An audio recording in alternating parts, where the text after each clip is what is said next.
presentation of Fox Sports. We are Fox Sports. We are Southeast.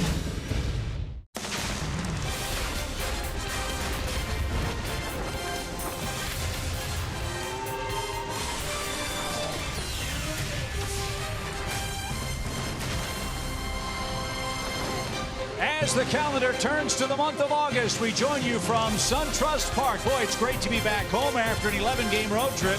The Braves out of the frying pan and back into the fire, facing the once again red-hot Los Angeles Dodgers in Game 1 of a big series here in Atlanta, Georgia. Hi again, friends. Chip and Joe, welcome back to the ballpark. July 31st, as we know, is the Major League Baseball trading deadline.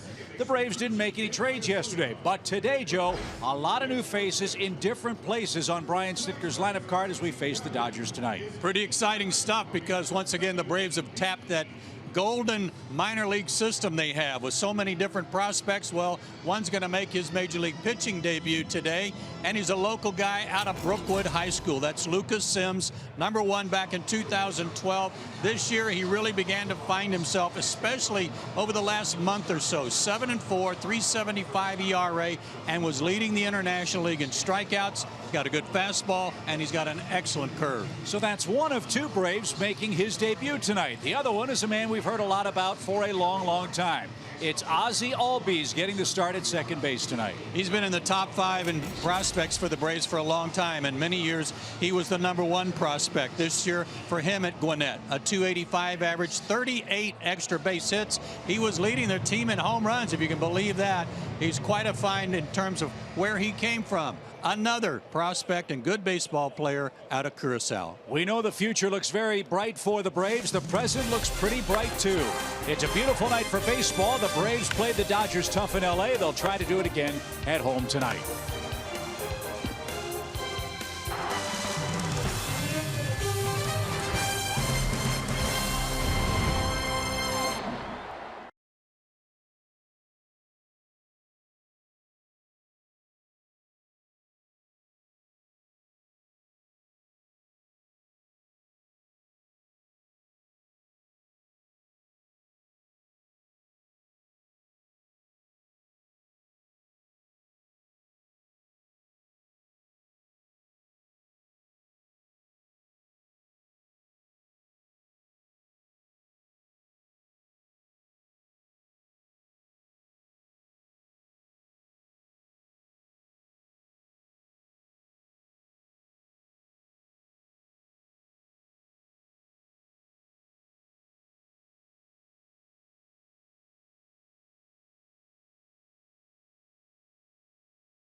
Atlanta, 86 degrees and low humidity. That is delightful for August 1st here at SunTrust Park. It's game one, the Braves and the Dodgers, and welcome to the show, Lucas Sims, who makes his debut tonight. Take a look at the numbers there on walks to strikeouts. That's where he's really improved this year. He's cut down on his walks per 9 innings. That's a career low for him. And that's why he's in the big leagues. 2.8 walks per 9 innings this year. A real improvement. His 4 keys to pitching success. Well, there is a great deal of excitement in the ballpark tonight with he and Albies making the start. He'll have to control his emotions a little bit. Strong focus. That's something he's known for. We'll see if he can apply it against the red-hot LA Dodgers, who come to town with an 8-game winning streak again at 74-31 for the year. And Sims' first big league pitch is a called strike to Chris Taylor. Taylor at 312 for the year. That ball will be thrown out, and that'll head for the Sims household and the mantle. His first big league pitch. A strike here at home.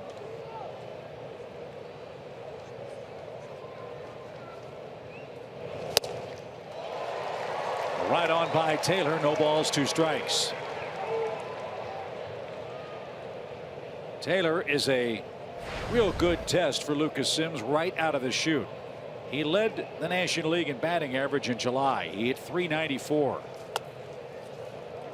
and scored 15 runs for the Dodgers. Oh, I thought that was just 15 runs against the Braves in that 4-game series. They couldn't get him out. 6 for 15 with a homer, a triple, some doubles.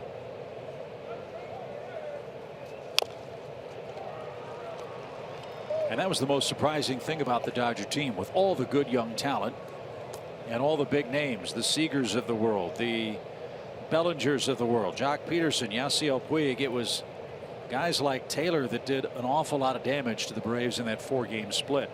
He and Austin Barnes.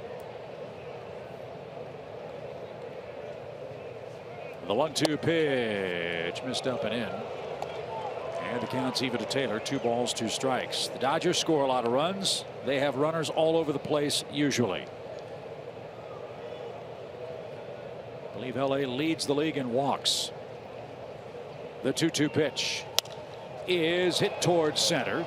And Ender Inciarte in the dappled sunshine is there, makes the play. Well, I can tell you they weren't too fired up about coming to Atlanta.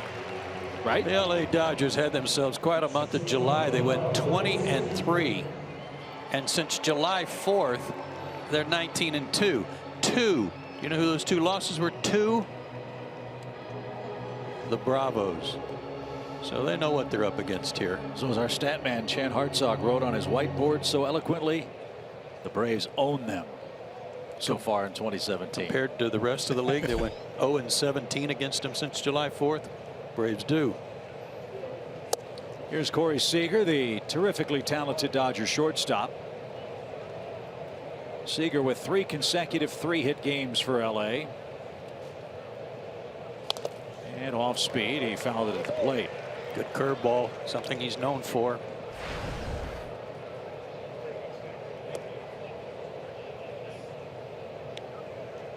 Seager had a great homestand. 10 for his last 21. And that's low and outside. 2 balls and a strike.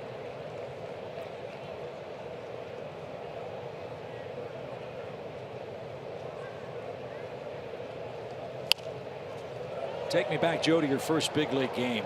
Do you remember it in slow motion, or do you remember it as a blur? Blur. Absolute blur. So much to take in. So much to see.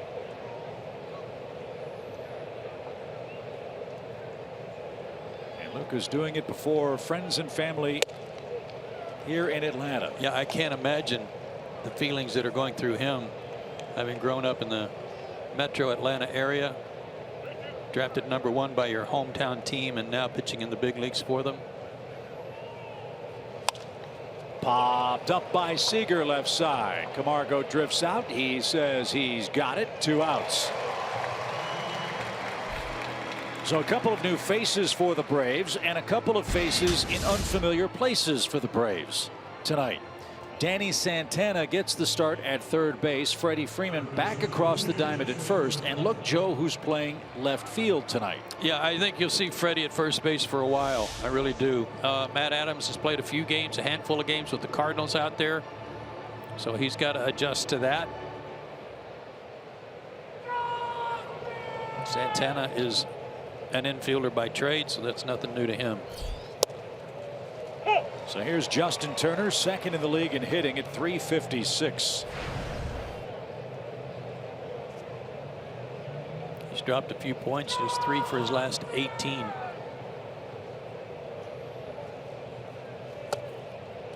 Oh, what was wrong with that breaking ball? Stu Surewater is your home plate umpire. 1 ball, 1 strike. Good movement on that pitch. 1-2. Change up. Beauty.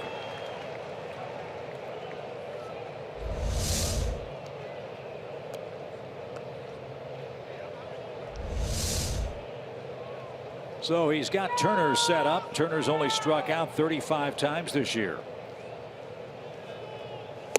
Did he go? Oh, he did not. Trip Gibson says Turner held up. Might have caught a break here. He's able to stop it. So the 2-2 pitch. He is way outside now. A full count. Cody Bellinger, the Dodger first baseman, waits on deck. Braves would like to see him lead off inning number 2.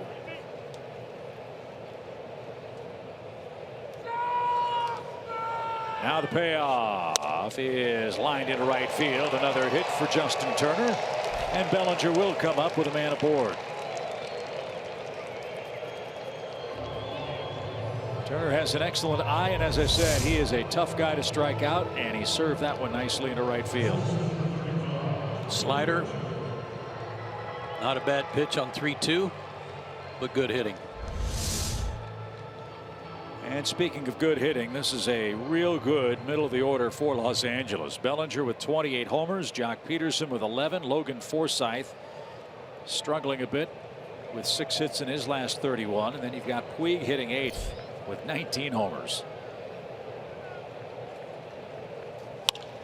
Fly ball center, Ender on the run. He's going to dive and he's going to make the catch. Ender Inciarte with a terrific catch, and Lucas Sims is through his first big league inning scoreless.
Wingert has the honors of starting the first chop tonight here at SunTrust Park.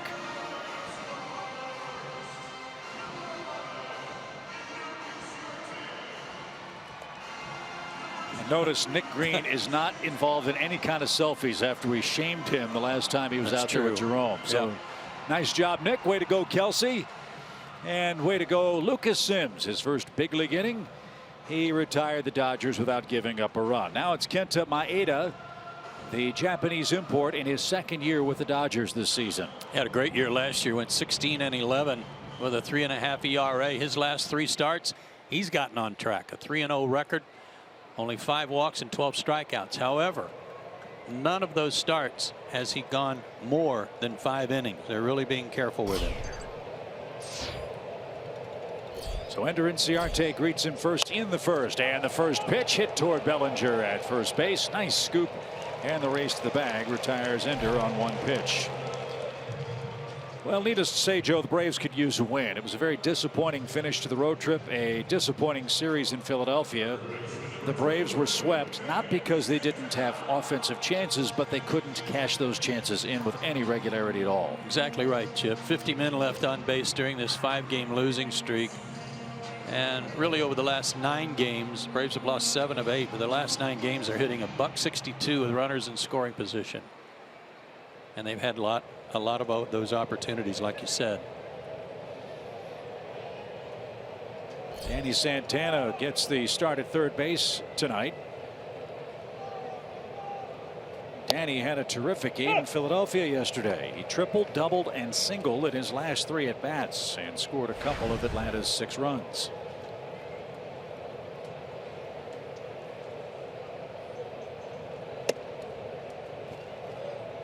One ball, 1 strike. If there's been some trouble for Maeda, it's been the early innings, especially the first. He's given up 14 opening inning runs in his 16 starts, but that one lined right back to him. And a great reaction play takes care of Santana. 2 outs. This is kind of like the ball found the glove.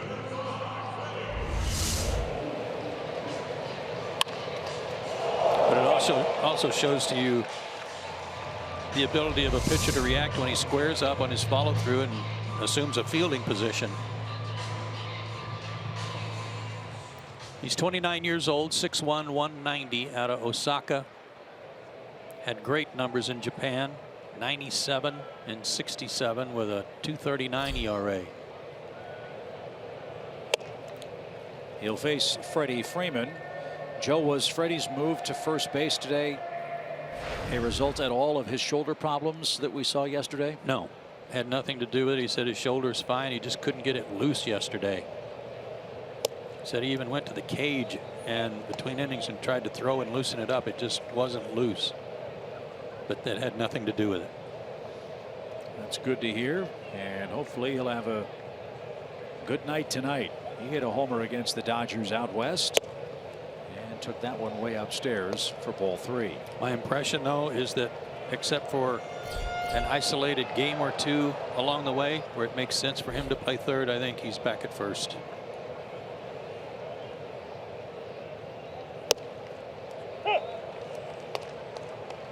Low 90s fastball and a cutter off of that for Maeda with a curveball that you just saw. Slider, change up. He's got them all.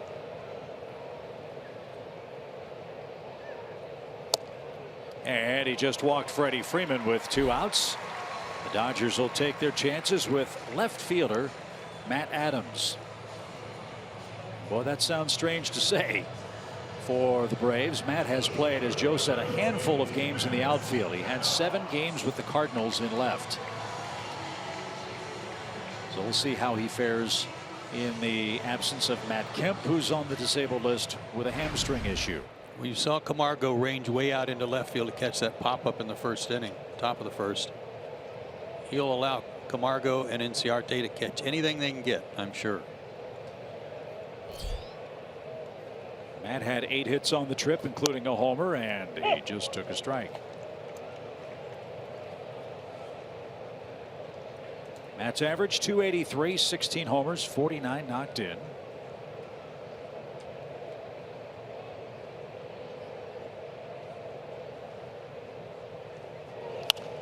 And lifted to the left side, just like that. It's 0-2. with the excitement of the call-ups today, especially the one regarding Ozzie Albies, it raises questions too as to what will happen with Brandon Phillips and his role.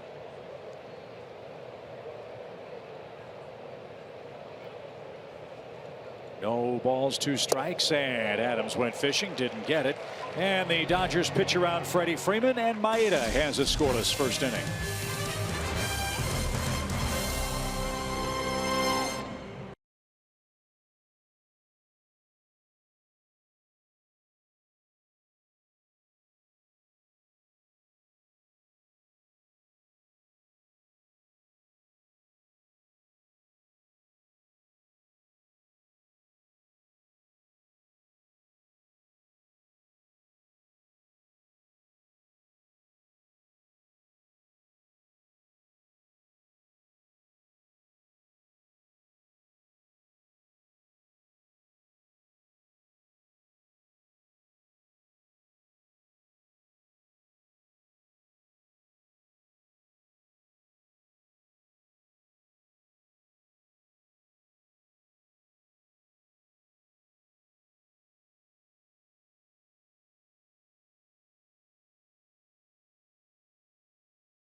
His major league debut, that was outstanding. I saw a 3-2 slider and a righty-righty change right out of the gate. You're not supposed to do that till you're 30 years old.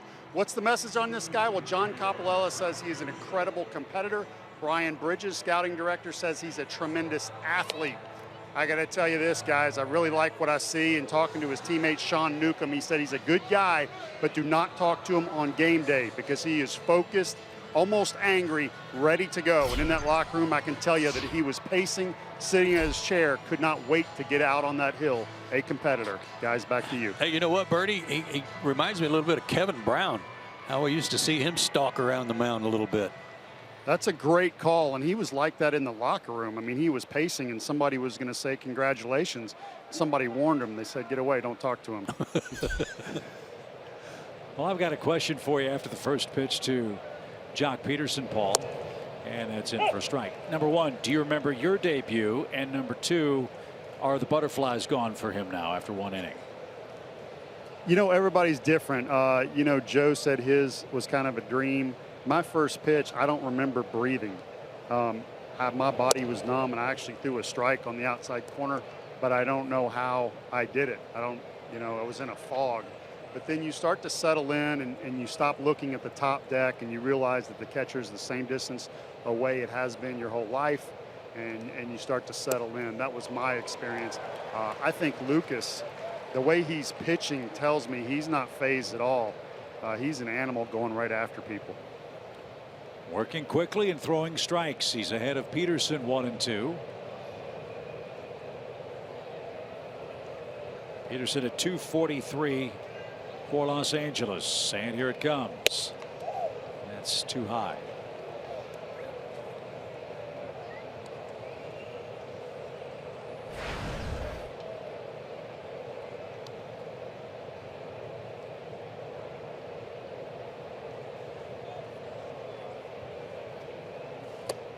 A swing and a miss. Another breaking ball. Peterson didn't get it. And there is the first major league strikeout for Lucas Sims.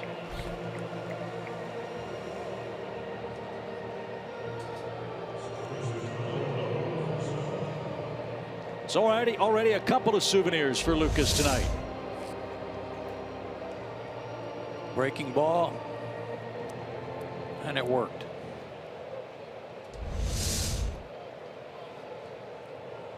So Logan Forsythe, the batter. He's the Dodgers' second baseman.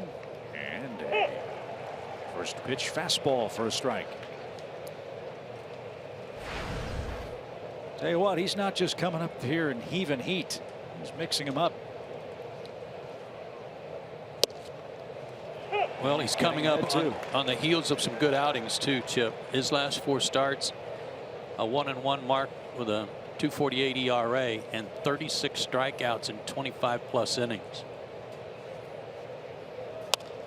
That's lined over second and into right field. Forsythe with an 0-2 single. Ozzie had him played a little too low, and Forsythe's aboard with 1 out. Only 95 hits allowed in 115 innings at Gwinnett. Good pitch. Another piece of good hitting. Had it covered 0-2. But that's a pretty good hits to innings pitch ratio for Sims at AAA. So the Dodger catcher Yasmani Grandal is the hitter. He's another one of those silent assassins for Los Angeles against the Braves out west. He was 6 for 13 in the 4-game series, and that's taken off the plate. Ball 1. Well, all joking aside, these guys are ridiculously good, and they got better at the trade deadline. But their 74 wins through July 31st sets a record for the most wins in National League history.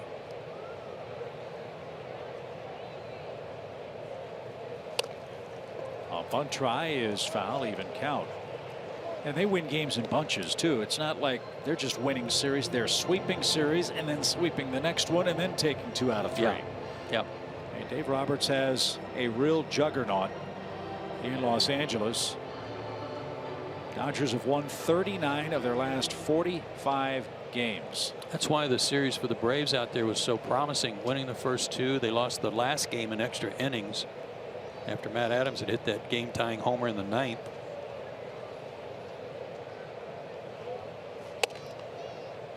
And then they improved themselves by acquiring Yu Darvish from Texas to plug into the rotation, and 2 outstanding left-handed relievers in Tony Cingrani and Tony Watson. I think Watson, of the 3, is the biggest pickup of all. I think he's terrific. Well, you know they've got the 9th inning taken care of with Kenley Jansen, who looked human against the Braves. Yeah. But I've always thought of Watson as being one of the best setup guys as a left-hander in baseball, not just the National League.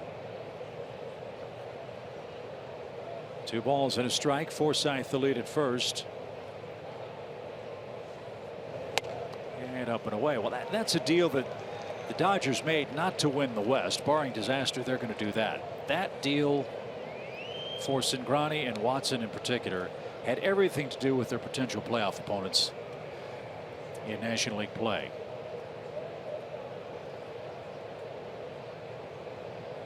Now a 3-1 count, and Grandal didn't get it. Something off speed, behind in the count. Like to see that.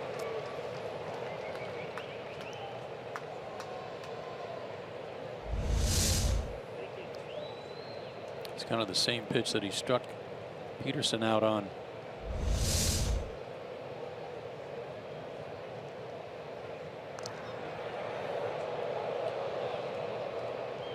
First base coach George Lombard comes home too with the Dodgers.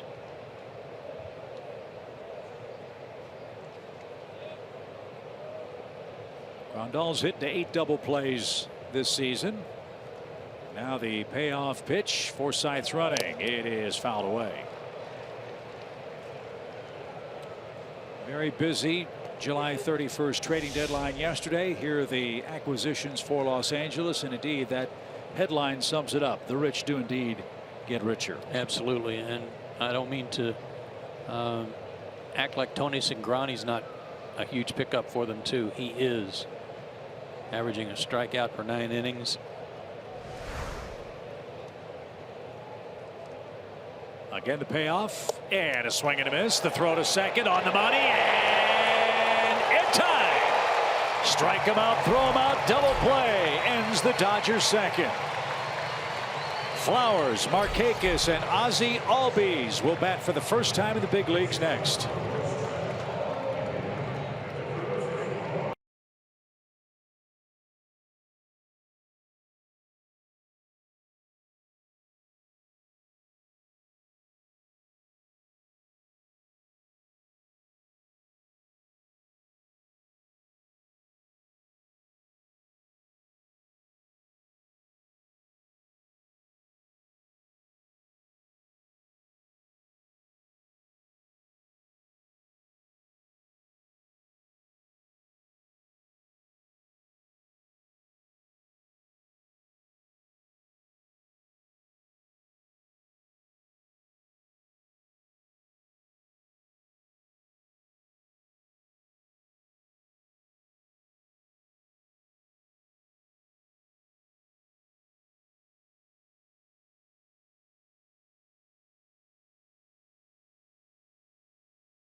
Sims, his first strike him out, throw him out double play as a major league pitcher.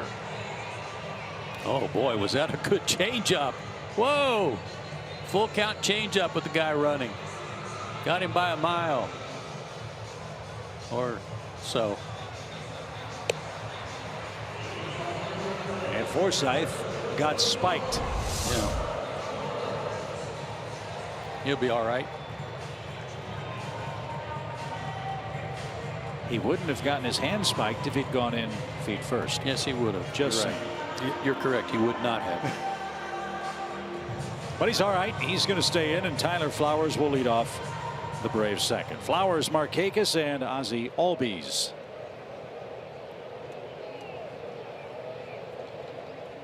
Against Kenta Maeda.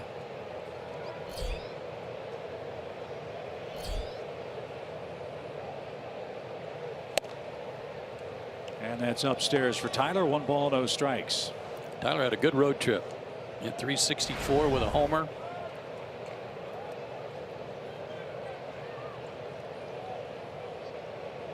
Four for 11 in LA.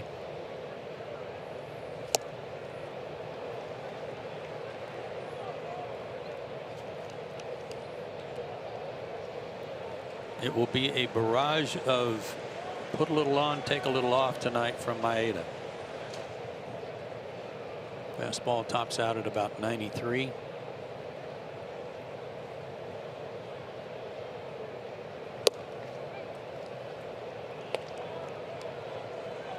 And now Tyler faces a 2-ball, 1-strike count.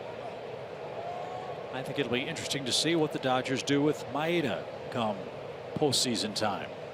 Does he have a spot in the rotation? Will he pitch out of the bullpen? Will he be on the roster? A strike. And he has pitched 5 innings. Excuse me, more than 5 innings, 1 time in his last 11 starts. A 9-game winner with an ERA slightly above 4.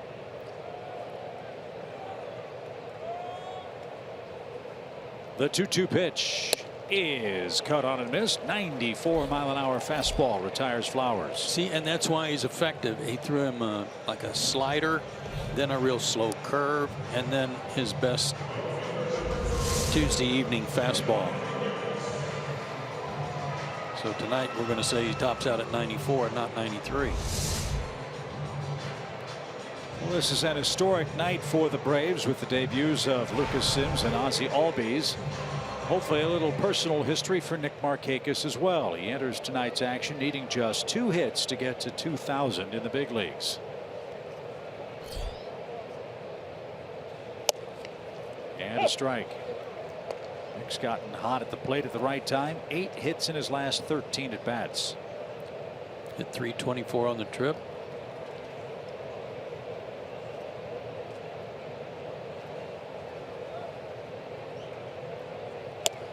Those 3 pitches to Tyler Flowers for the strikeout. 74-mile-an-hour curve, 84-mile-an-hour slider, 94-mile-an-hour fastball. Not bad. Foul backing out of play. For Nick Markakis, our Georgia lottery feature tonight. And some walks working in there too. On base a lot. It's pretty good OPS if you can keep it up, boy. That's not bad. No, it's not. Now the 1-2. Looked a lot like my high school GPA. Well, you had that going for you. Exactly. 2-2. For the Braves right fielder.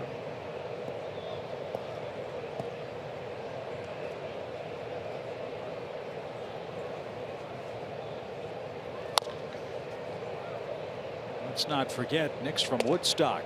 How meaningful would it be for him to get his 2,000th hit here in his hometown? Well, that's going to happen. Barring something we don't even want to contemplate happening.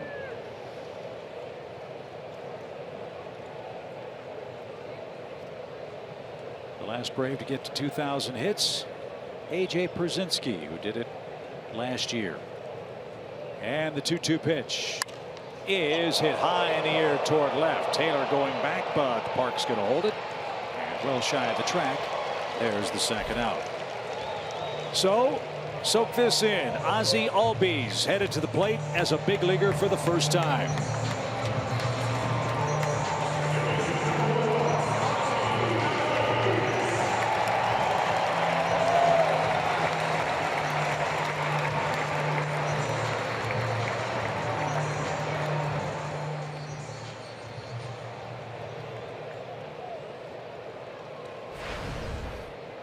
Those are his numbers at Gwinnett.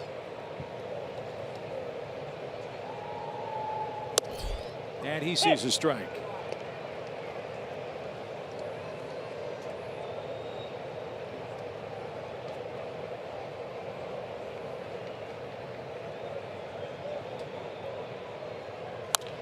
Grounded to the right side. Forsythe to his left. Fires to first in time. And Maeda gets Albies 1-2-3 in the bottom of the second inning.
Atlanta, we are through 2 innings, no score. Lucas Sims trying to slow down the red hot Dodgers, who, as you see, 20-3 in July. Are you kidding me? 35 home runs in 23 games. Big plus on the run differential. But look at the highlight. Soak that in just a little bit. So Sims has gotten through the first 7 Dodgers, allowing 2 singles, no runs, and he'll face Puig, Maeda, and Taylor here in the top of the 3rd inning. Braves handled Yasiel Puig out west. He was 1 for 11 against Atlanta pitching. And what a salty lineup they've got, with a 19-homer, 52 RBI guy hitting 8th.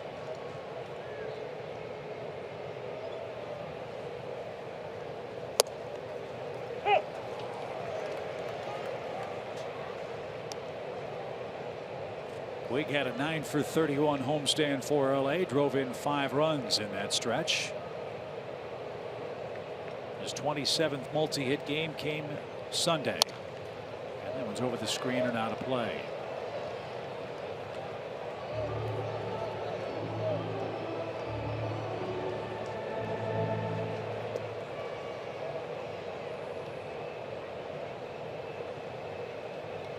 Now the 1-2 pitch. He is way outside.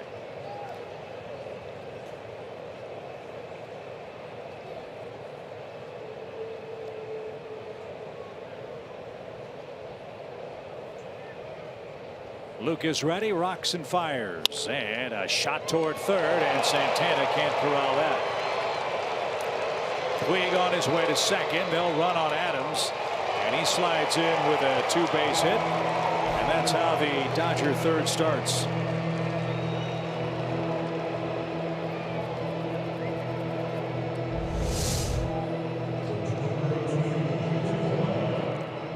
Dislocation, got hit hard, and in Danny's defense, he hadn't been at third base in a long time, but that was a big time Olay right there.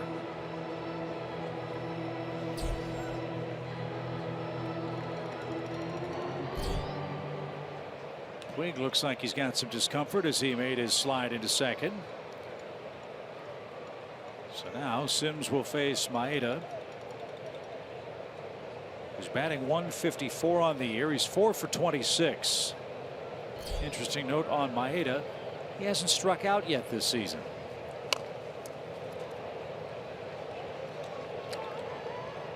Couldn't get the first pitch down for a bunt. Strike one. That's pretty amazing in this day and age. It is. National League pitcher without a strikeout. This would be a good spot for one if Lucas can get it. Camargo playing behind Puig at second base.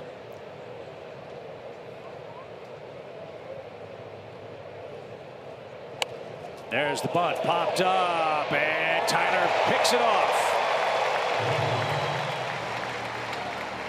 So Maeda can't get the bunt down. He pops out, one away. Boy, that was a good jump by Tyler. Hard for the catcher sometimes to find the pop up and where it goes because of their mass, but man, he was on that. Saw it all the way.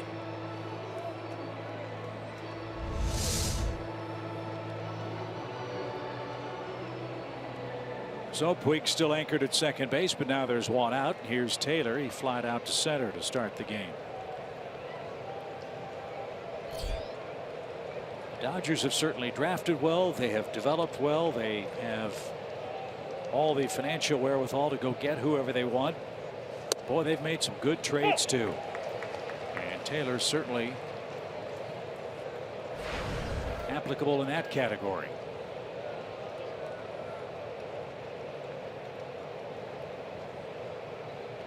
Came over from the Mariners June 19th of last year. For right-handed pitcher Zach Lee.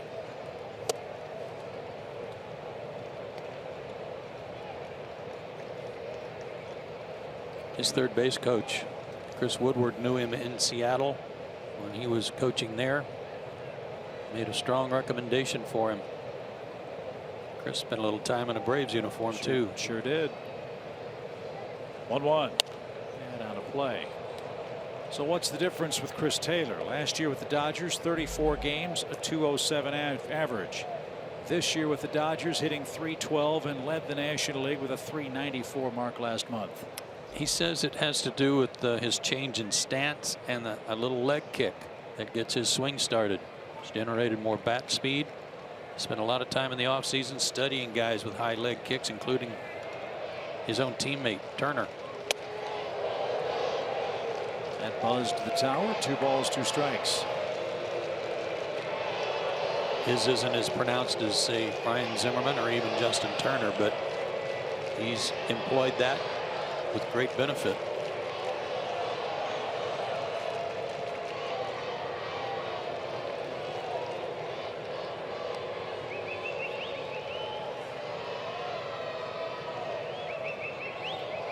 Puig wandered too far, and Ozzie got there an eyelash late.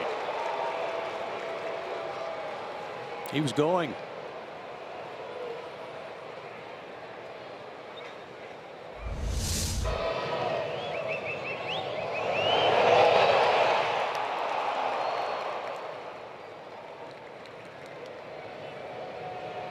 Nice try. Right call. Puig very lucky. Got another big lead at second. 2-2 pitch. No swing.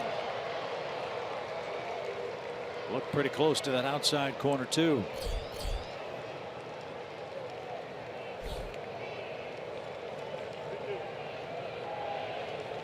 Well, one thing we saw in LA was this guy was turning some fastballs around with regularity.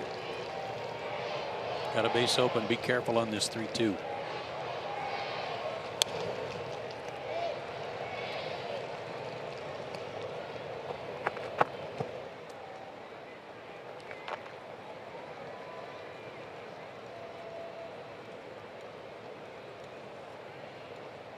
Taylor's hit safely in 13 of 15 games after the All-Star game. He's 0 for 1 tonight, and he faces another 3-2 pitch.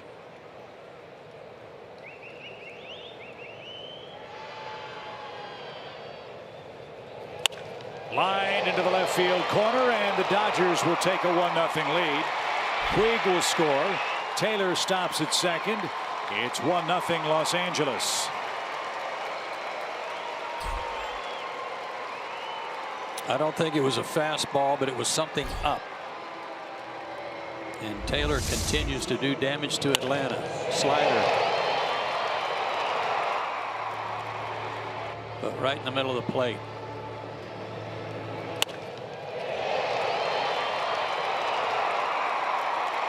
A team like the Dodgers is not going to miss a pitch like that. No. So, a couple of doubles for LA. They lead 1-0. Here's Seager, who popped out his first time up. And he strokes one towards center. Ender on the run, still chugging. He got there. And Seager is out on a soft fly ball to center. 2 down.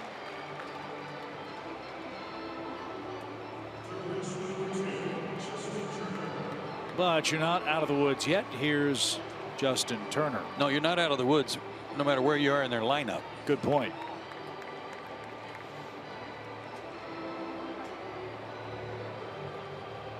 Turner has 52 hits in his last 43 games. He's scored 30 runs, 10 home runs, and 24 driven in that stretch. And more often than not, again, he puts the ball in play.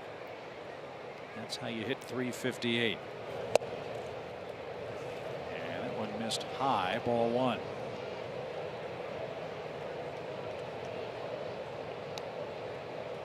He was leading the league in hitting when we were in LA. So he's cooled just a bit.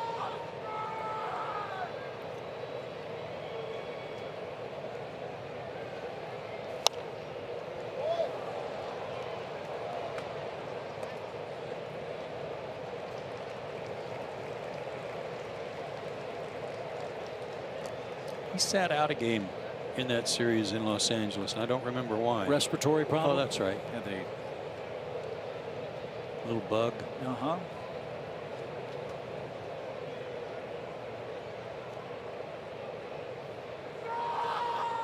One ball, 1 strike. Time called. Sims went ahead and fired away. Let me correct myself. Turner leads the league in hitting, not second. And 356. Can't read my own writings. My apologies for Mr. Turner. He's already 1 for 1 tonight.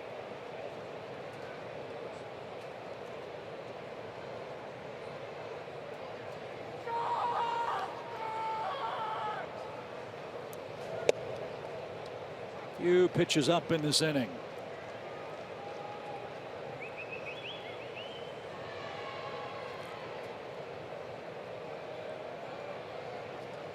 Dodgers are 10th in the National League in hitting with runners in scoring position at 256. Couldn't prove that by Atlanta pitching in that last series, the way they seemed to pick up everybody. Perfect pitch, and Turner took it. Good fastball. One of his best of the night at 94.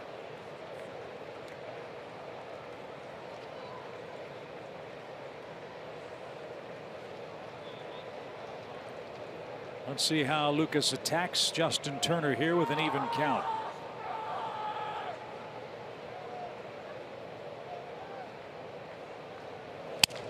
He broke his bat.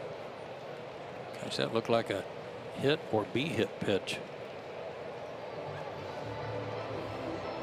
That was his favorite bat too. Look at all that pine tar on it. Oh, he's got some backups, I see.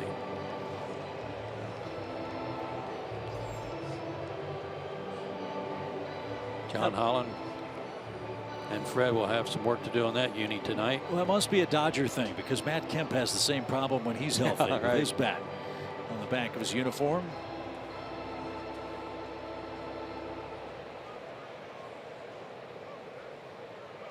I asked Matt today before the game how he was feeling. He said, "Not the same."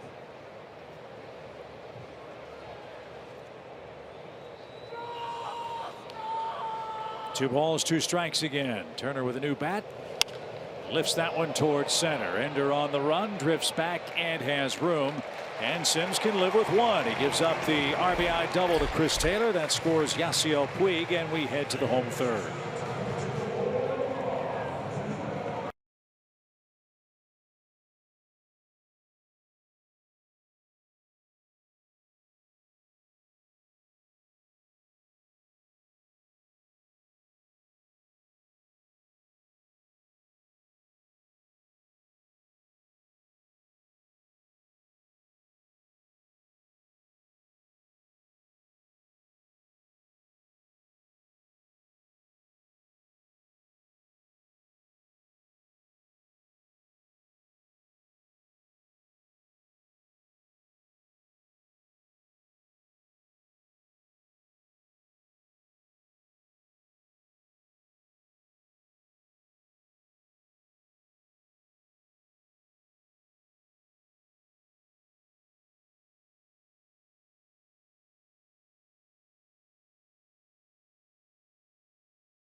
Third inning run, they lead 1-0. Braves are coming up. Camargo, Lucas Sims as a major league hitter for the first time, and then Ender in Ciarte. Coach Bud is here, the head coach of the Atlanta Hawks, having a great time here at SunTrust Park.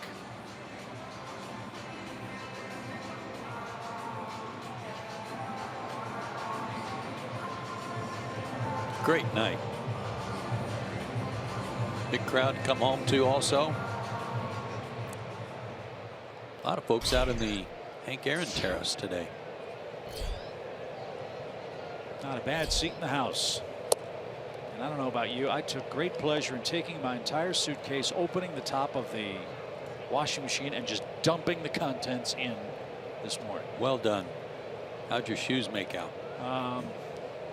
Well, ground ball to second. And that takes care of Camargo. They're still drying. Good. One tie went down, got mixed up in the shirts too. That was not a happy discovery. That's too bad. It was a really good tie too. Well, as hot as it is now, don't have to worry about that Good too much. point. Excellent point. Yeah, we were, what, 86 degrees at first pitch tonight? Yeah. And we understand the heat and humidity is going to grow as the homestand continues. So here's Lucas Sims, his first big league at bat.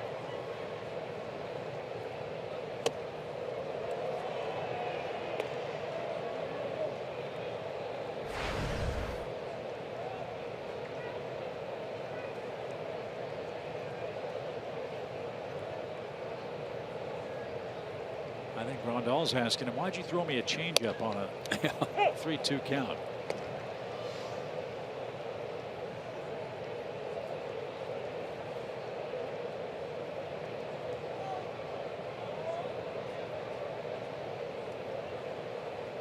The 1-1 pitch. He is bounced out of play. Everybody excited for Lucas to make his debut tonight. As you said, he's from Brookwood High School. I bet there's even a guy or two from Parkview excited that he's here.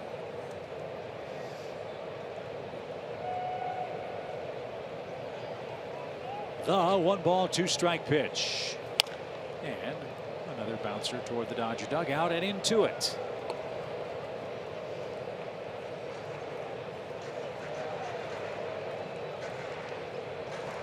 Nice play by Alex Wood.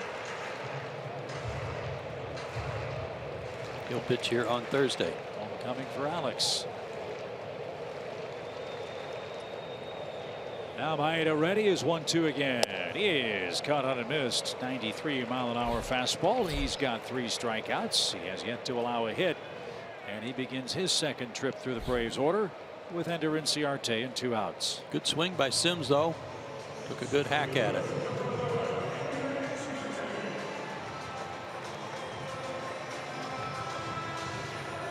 Ender hit the first pitch right to Cody Bellinger for the first out in the Braves' first inning.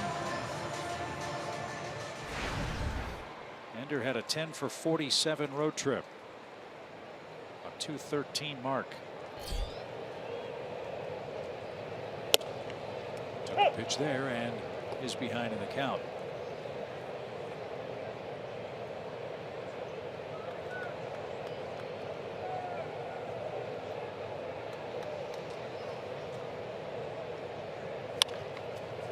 Up the middle, Forsythe to his right, and he made a nice play. That ball hit off the right side of the mound, and that might have saved Logan a step or two on that ground ball out. Nothing doing for the Braves in the third. It's 1-0 LA.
Lucas Sims has pitched very impressively in his first 3 big league innings before a big crowd at SunTrust Park tonight. Great to be back home.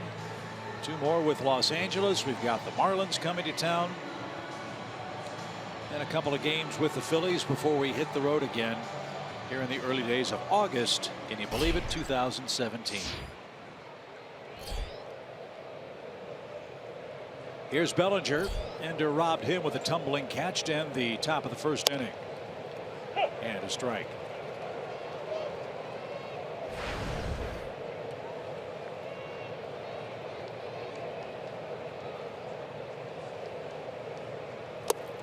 What great fortune the Dodgers had to have Bellinger stockpiled with the injury problems that Adrian Gonzalez has gone through this year. One of the game's great first baseman, great hitters. All Bellinger's done is come on and launch 28 homers and hit 69 runs batted in. It's one thing to have a guy in reserve like that. It's another for him to come up and just absolutely go crazy at this level. 28 homers. Great bat speed. Very tall, straight up swing stance. He entered this year as the Dodgers' #1 prospect, according to Baseball America. LA took him in the 4th round in 2013. He was 17 years old. And he grew into his power. 30 home runs in 2015 at Rancho Cucamonga, despite skipping a level. And in 2016, AA and AAA combined, 26 homers, 71 RBIs.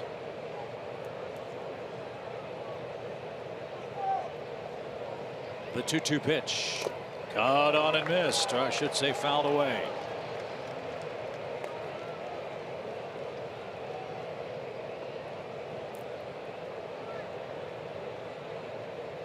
He's using that changeup very effectively, putting it in some good places, better than the slider so far. Fly ball, well hit. Ender on the run. He's going to watch that one go into the Atlanta bullpen. Cody Bellinger with a solo home run leading off the fourth, his 29th of the year.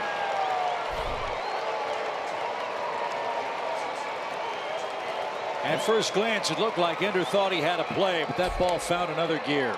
Yeah, it may have gone over the bullpen, Chip. And the disappointing thing is they had him struck out, foul tip, but Tyler couldn't hang on to it. And this was a fastball, center cut. Didn't miss that one.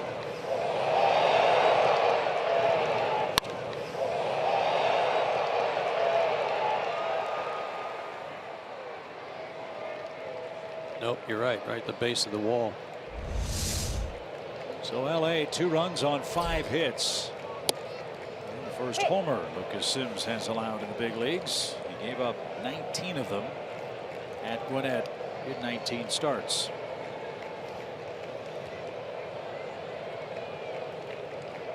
Jock Peterson bats. And he's quickly behind 0-2. The scouting reports on Lucas, when they were talking about his ups and downs in the minor leagues, were that it wasn't so much control as it was command, and where he was throwing his fastball and how it led in some cases to walks, other cases to home runs. Jock Peterson got hit by a pitch on an 0-2 count.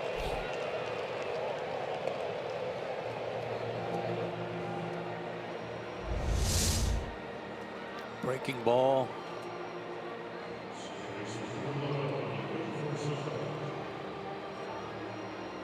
Back leg. Just above the ankle. That hurt. So a homer on a 2-strike pitch, a hit batsman on a 2-strike pitch. In fact, all 5 Dodger hits have come on 2-strike offerings. So we'll keep an eye on that. As Forsythe is the batter, he singled on an 0-2 count and was thrown out trying to steal second in the second.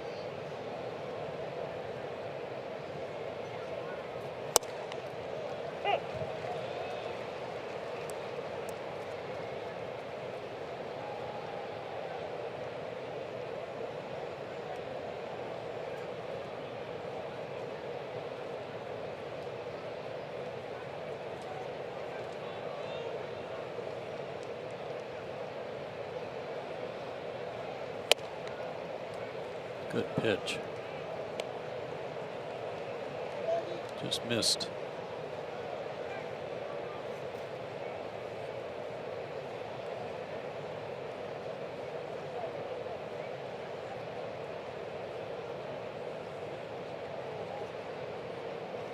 One ball, 1 strike.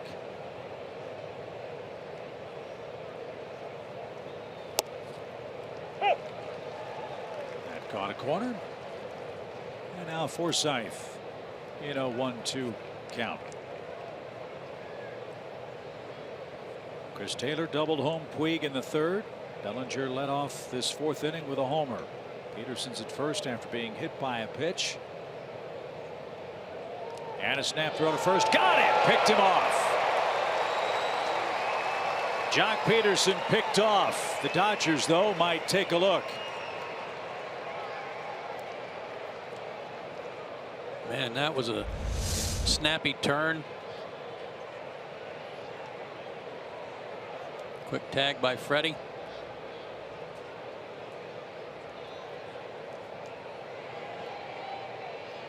Trip Gibson, the first base umpire. Tough to overturn that one. But apparently the Dodgers are going to elect to challenge this call at first base. When you're diving back into the bag, in this case first base, you know, you're kind of plowing the ground because you don't want to stab your fingers or your hand and thereby your wrist on the dive into the bag. So you're kind of gliding into the base, but when you do that, it really does slow you down. Peterson popped up immediately and said challenge the call, and there's an excellent look. I don't know if there's enough to overturn that call. I don't know that there is either.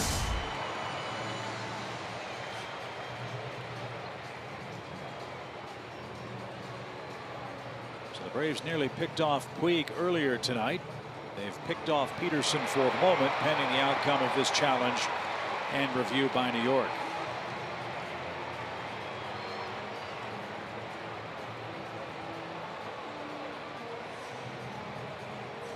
So the verdict is in and the call is confirmed. So the Dodgers are out of challenges as Peterson's picked off.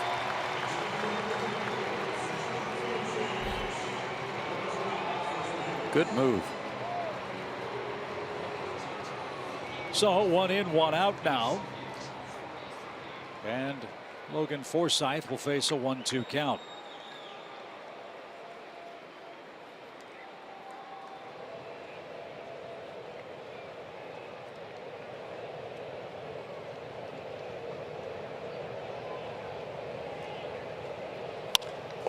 Another liner to the mound. This time it's Sims who makes a great reaction play.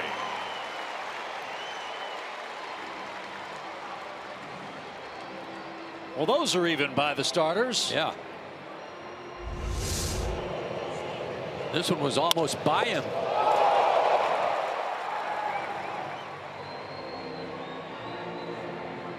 Boy, that was a pretty good reaction there. That was quick. So how about this inning of firsts for Lucas Sims? His first big league homer allowed, his first hit batsman, his first pickoff, his first comebacker. As he faces Grandal, who struck out into a double play in the second. And he's immediately down 2 strikes again. Another good changeup.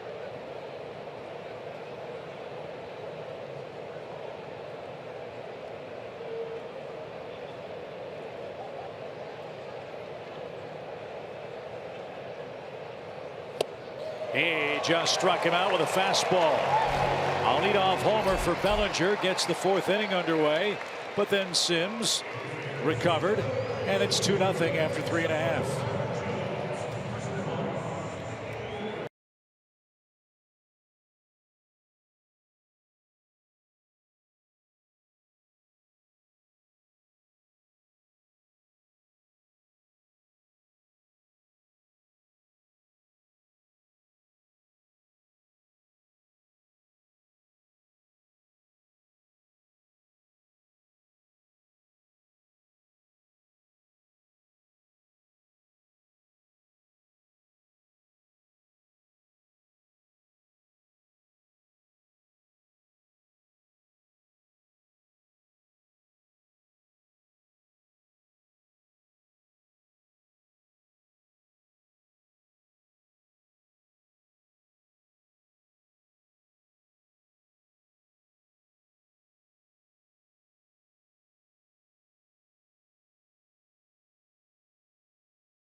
Sports and outdoors, for all, for less.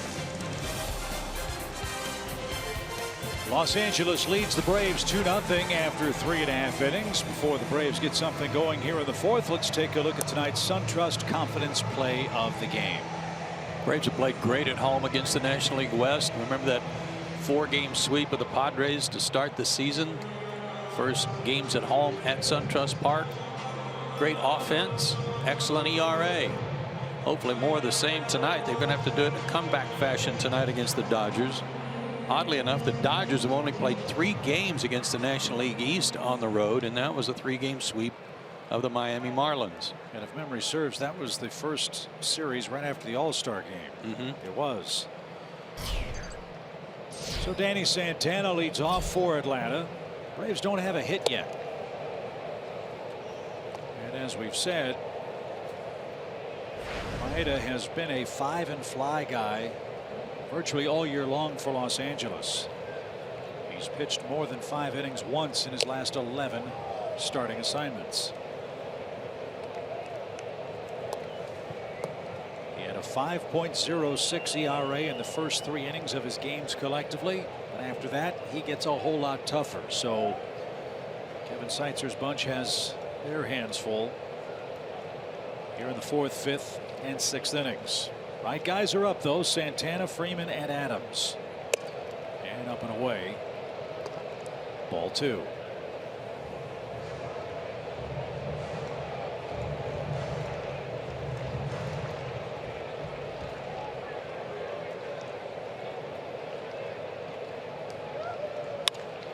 Line drive towards center. Peterson on the run is going to get there. Nice jump. And a good running catch retires Santana. 1 man down.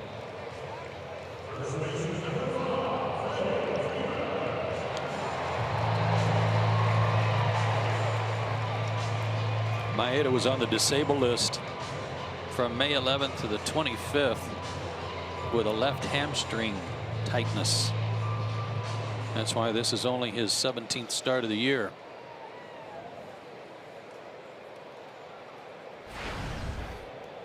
Well, they're happy to have him back and pitching in rotation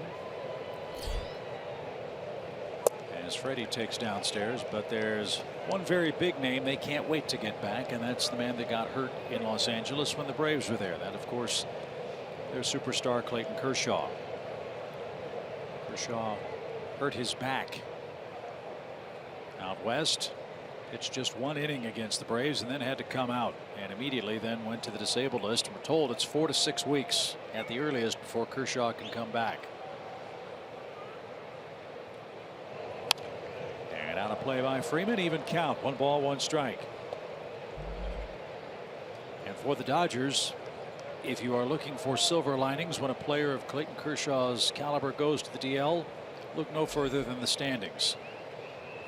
They should be able to weather that storm in pretty good shape. They've got a 14-game lead over Arizona.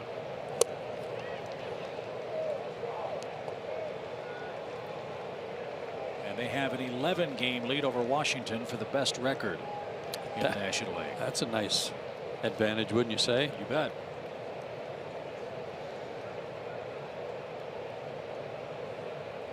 Two balls, 1 strike.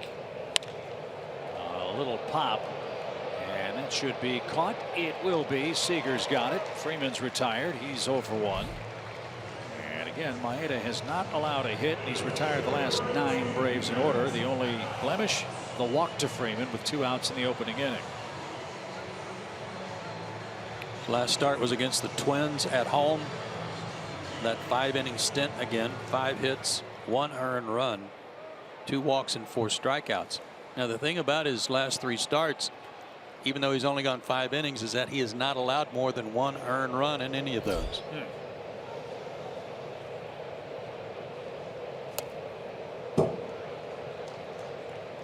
Adams didn't get it. Strike 1.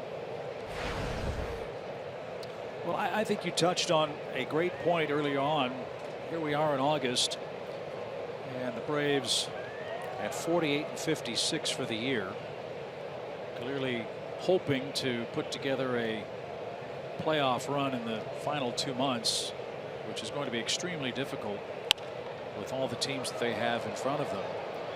Albies is here. Sims is here. Dansby Swanson will be back here at some point, almost certainly. These kids are here. They're going to play. So what do you do with Brandon Phillips when Kemp comes back? Where does Matt Adams play if Freddie Freeman's going to be at first base? Yeah, all good questions. I don't know if Brandon Phillips could play any third base. Well, we don't know. I would assume that the Braves were open to moving Phillips and/or Adams at the trade deadline. Just didn't happen. 1-2 pitch. And you can still make trades now. Yeah, it's just a little more complicated. You have to send players through the waiver process. But Brandon's been around a long time. He knows the drill. If Albies is here, he's going to play. And out of play for Matt Adams.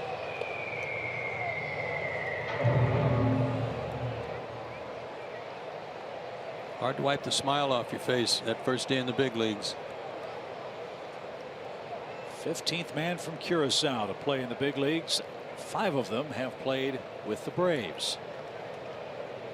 Andrew Jones, Andrelton Simmons, Randall Simon, and Jair Jurgens the others. The pitch is bounced back to the mound, and Maeda fields his position beautifully again, and he's set down 10 Braves hitters in order. He leads the game 2-0, and we're off to the 5th.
Dodgers up 2-0, top of the 5th in this one.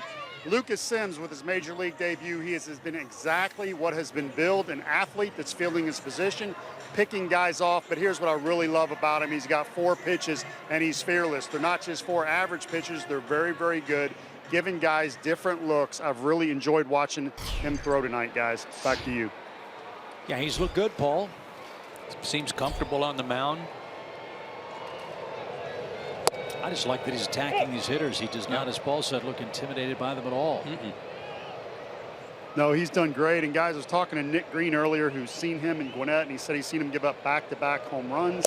And the next hitter came up to the plate, and he was fearless attacking the strike zone.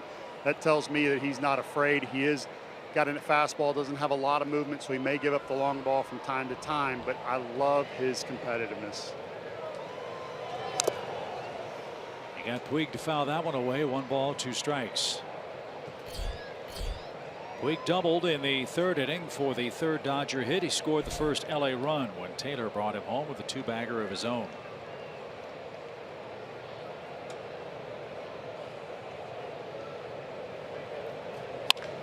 Line into left field on a 1-2 pitch.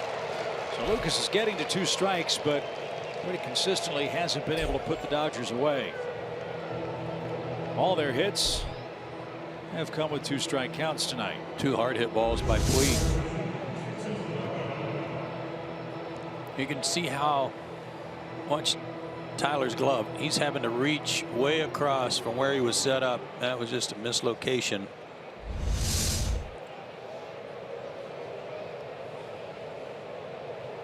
Well, Maeda tried to bunt last time and popped out to the catcher. Tyler Flowers. Let's see if Sims can subdue him again.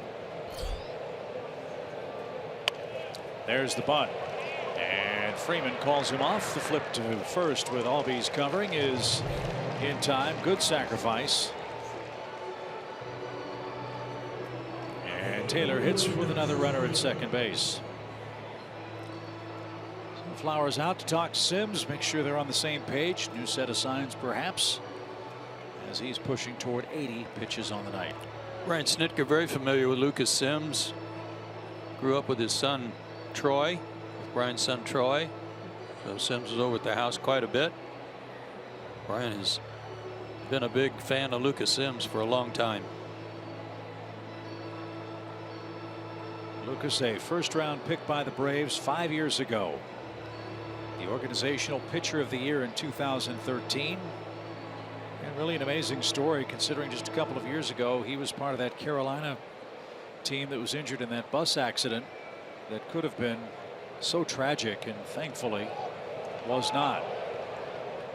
But he missed a couple of months. He and several of his other Carolina teammates were really banged up in that bus accident. But he's made his way back, making his major league debut tonight. That pickoff play was almost one you would say they had worked out in Gwinnett. I mean, with Albies playing so close to the bag at second, and then just a blind turn and throw, and Ozzie was right there.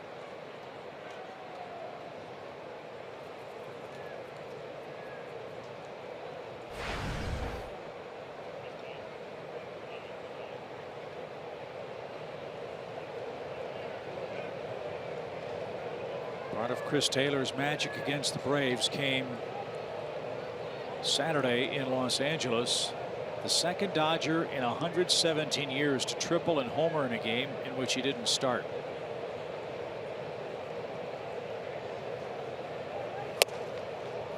(107) 117 since 17. Since wow. 1900.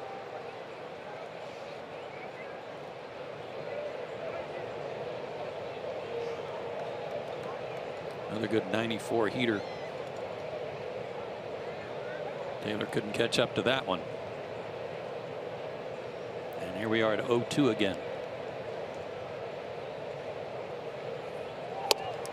Runner goes toward third. The throw sails into left field, and Puig steals and scores on the throwing error.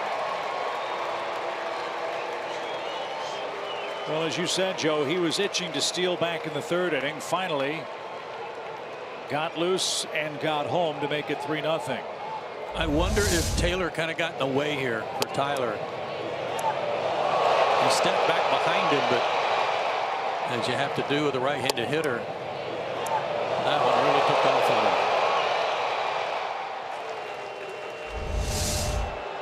So the Dodger fans start to holler. They're up 3-0. The 1-2 pitch is high, 2-2.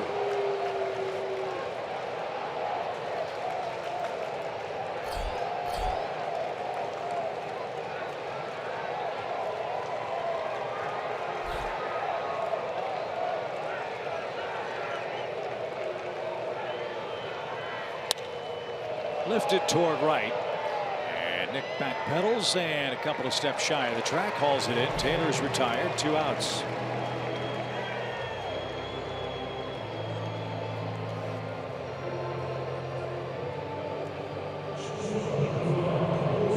And Corey Seager, the batter. Seager is 0 for 2.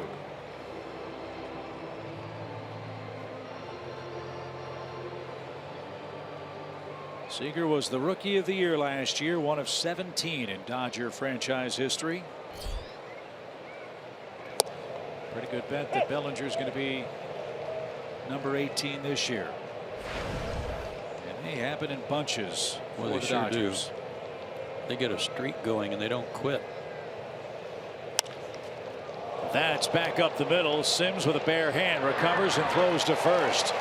That ball hit him on the way by, but he didn't panic. He made the play, and that retires Seager and Los Angeles. They steal a run on a throwing error and lead 3-0.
Continues. The fifth inning, as always, is brought to you by Audi. Told you it's a star-studded night tonight. Joseph Martinez and Brandon Vasquez of Atlanta United Football Club are here enjoying the Braves and Dodgers series opener tonight.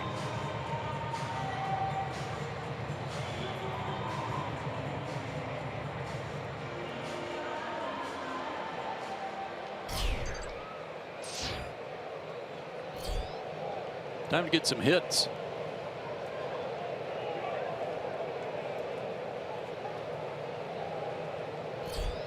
Braves don't have one yet. And the home fifth starts with Tyler Flowers, who launches one toward left. That's going to get down in front of Taylor. Tyler, a big turnaround first. He'll stop there. And there's a start for the Braves. I should have said that in the first inning. What took you so long? I don't know. So Maeda will go to the stretch for the first time since the first inning. Oh, I'll tell you what. He hadn't thrown any hangers before now. That usually helps. Yes, it does. And the guy with a nice leg kick timed that perfectly. Markakis flied out his first time. He's 0 for 1.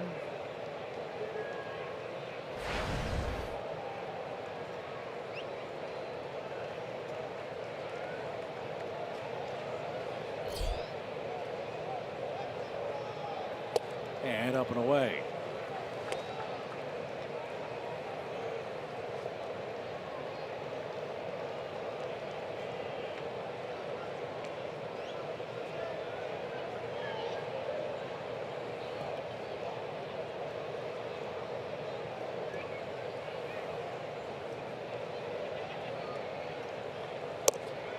Right there, even count.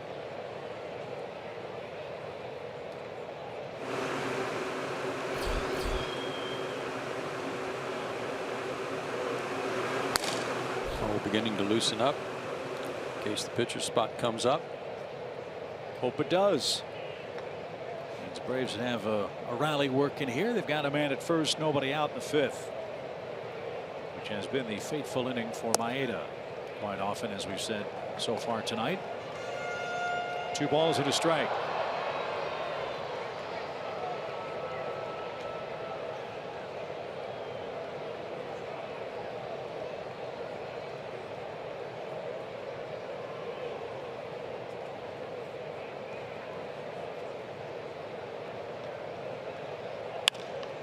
Lifted toward left. Taylor backs up. And he's there for the first out.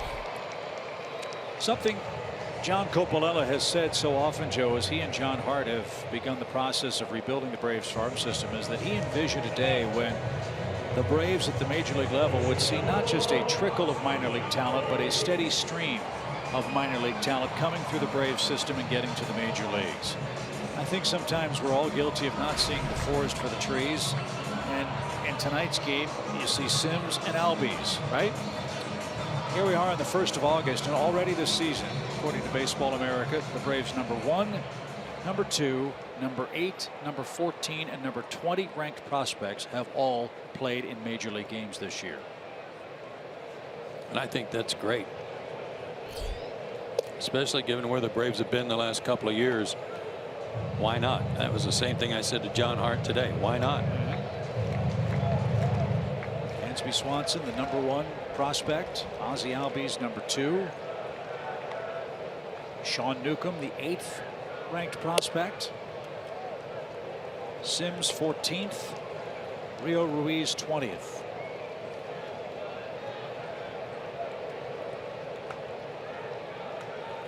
And more on the way. Perhaps later this year.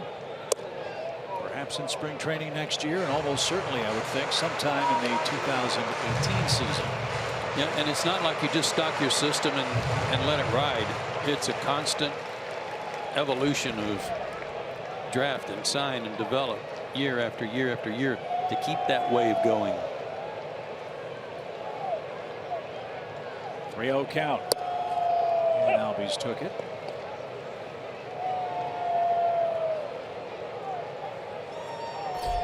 To me, that's what makes this time of year so exciting in the midst of a 48-56 record. And a losing 11 out of 14 stretch. Young players with talent popped up. Shallow left. Taylor comes in. Albies is out #2. And Johan Camargo is the batter. The interesting story is last year Camargo was ranked in the top 30 by Baseball America. This year he wasn't, so you got to throw him in that mix too, because right, going by what their prospect handbook said at the start of the year, Camargo wasn't listed among the top 30 most exciting Braves youngsters, but he certainly has opened eyes in the big leagues this year. not just with Braves people, but with other teams too who are raving about him. Johan grounded out his first time and takes low. So I guess my point is, we don't know how this season's going to turn out, but it is very rewarding to see the patience and the great work done by Brian Bridges and his scouting staff to stockpile the Braves system and see these kids get here. Up the middle, Seager to the first base side of the second base bag, kept his footing, and that's it for Atlanta, who picks up its first hit tonight in the 5th inning.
The sixth inning, and welcome into our Braves live set here in the Battery, Atlanta. I'm Kelsey Winger with this Xfinity game break. So let's check out some other NL East action. The Nationals over at the Marlins, game 2 of 3. Max Scherzer returns to Marlins Park tonight, where he let a no-hit bid get away back in June. But he's getting it done with the bat tonight, folks. A 2-run shot to left center field for his first career home run.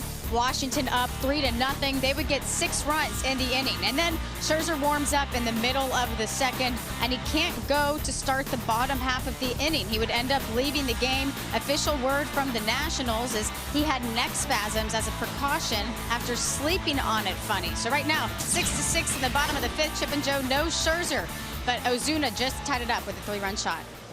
Thank you, Kelsey. Ground ball by Justin Turner. Sean Rodriguez just checked into the game. Couple of switches for Atlanta. Rodriguez at third base. Danny Santana moves to left. Matt Adams is out of the game. And Lucas Sims gets Turner to roll out for the first out of the 6th inning, which will probably be his last inning, as he's due first when the Braves come back up. Wow, that was scary watching that for Nationals fans, watching Scherzer give it the old "I'm done" sign. They're already without Steven Strasburg. Yeah, who's on the disabled list. I was scared that it was arm trouble, but Kelsey said it was neck spasms. Well, he's been a pain in the neck for the rest of the league, so the baseball gods might have gotten him down in Miami. One night after Gio Gonzalez almost threw a no-hitter against the Marlins. And I don't know if you saw the post-game comments from Gio yesterday. He's from Hialeah, Florida. One of his best friends in the game was Jose Fernandez. Jose's little girl was at the game last night. And Gio got to meet with them before the game. And the irony of all of it yesterday down at Marlins Park, yesterday would have been Jose Fernandez's birthday. Such an amazing talent, and such a sad and unnecessary and untimely passing. He's truly missed. 2 balls, 2 strikes for Cody Bellinger, who hit a homer on this exact count last time up. 2-2. And now a full count.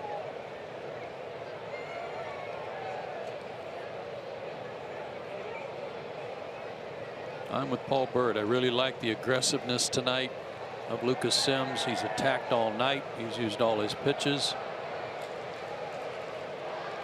Has not walked a man. Ground ball to second, right in the shift, and that'll be an easy peg for Camargo. And another good 3-2 count off speed pitch.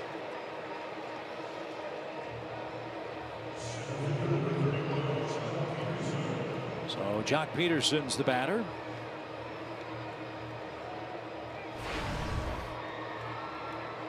Peterson has struck out, and he's been hit by a pitch. The statistical oddity in this game for Lucas Sims: the Dodgers have their 3 runs. They have 6 hits. All of their hits have come with 2 strikes. Yeah, I was just curious. I've asked Chan to see if he can add up how many 0-2 counts he was able to coerce tonight. Well, Jock. Hey. If that's his final inning, that was impressive. 3 up, 3 down for Lucas Sims. 6 innings pitched in his big league debut. Braves are coming up down 3.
#1 mobile app for live Braves baseball. Stay connected with a fully customizable experience. Get Braves home screen icons and app features as well as game day, live game video highlights, radio broadcasts, statcast, news, and more. Download MLB.com at today. An unforgettable night for Lucas Sims in his major league debut. Excellent work. I mean, he's going to get charged an earned run on that overthrow at third base because he would have scored after the stolen base on a fly ball, but easily could have been just 2 earned runs, no walks. That's key for him. Good night. Maybe the Braves can rally for him right here. Lane Adams will grab a bat and pinch hit. Matt Adams, we understand, left the game because of dizziness. So hopefully Matt will be all right. Time for tomorrow night's middle game of the series.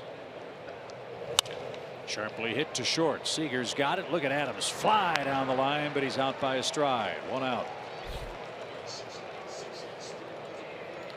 So some uncharted territory now for Kenta Maeda. He has been a 5-inning man most of the year for the Dodgers. He's now 5 1/3 and counting. And why not? He's allowed 1 hit and 62 pitches.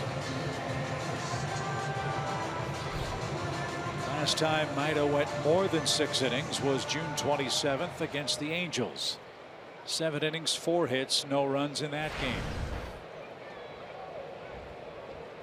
So if there are any questions about Kenta Maeda's role on this Dodger club, well, he's trying to stake a claim here in early August that he belongs in rotation for Dave Roberts and the Dodgers.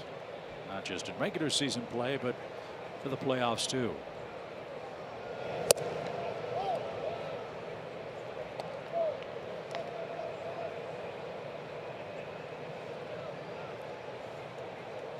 Dodgers did a good job on Inciarte out in LA after the first game.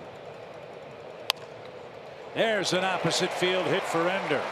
Just past Turner, who was playing off the third base line.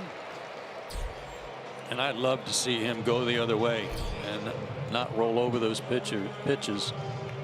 Zaxby's indescribably good play. 2nd in the league in hits. Top 5 in 3 other categories. Out in LA, he had 2 hits in his first 3 at bats in the first game. Then led off game 2 with a base hit and then was hitless the rest of that game, the last 2 games, and so far here tonight until this inning. So the fun thing tonight is that even though the Braves only have 2 hits, they're still very much in this game. Long ball here would make it a 1-run affair. And Santana's hit the ball hard twice. And fouled that one to the screen. Strike 1.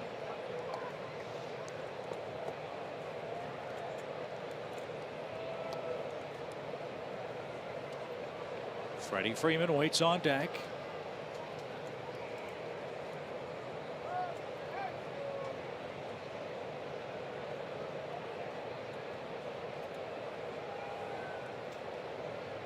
Gentle breeze blowing toward right.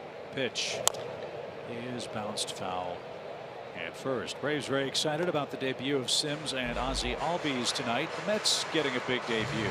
Oh yeah, right. Ahmed Rosario, after weeks of anticipation, has finally gotten the call to the show for New York, and the Mets are playing the Rockies tonight. Mets were busy at the deadline. They traded Lucas Duda and Addison Reed away to the Rays and Red Sox, respectively. And the 0-2 is high. 1 ball, 2 strikes. And they also got A.J. Ramos from the Marlins, which was kind of a curious deal, but nice pickup. Well, if he's healthy and they can get Familia back next year, Ramos and Familia 8th and 9th inning in whatever combination wouldn't be too shabby. With what should be a much healthier Mets rotation next year.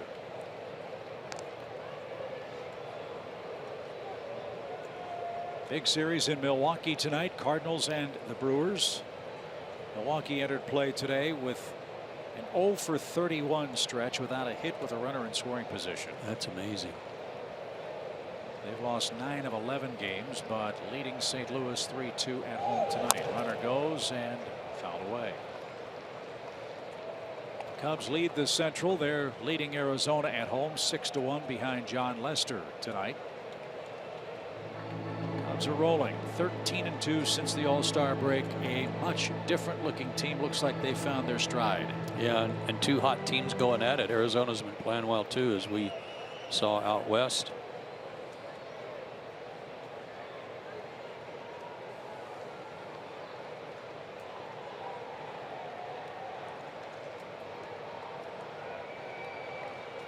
Ender with a good lead draws another throw.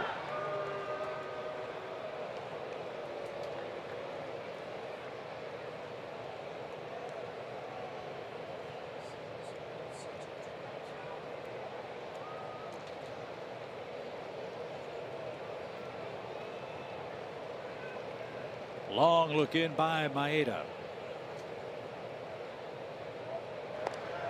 And again to first.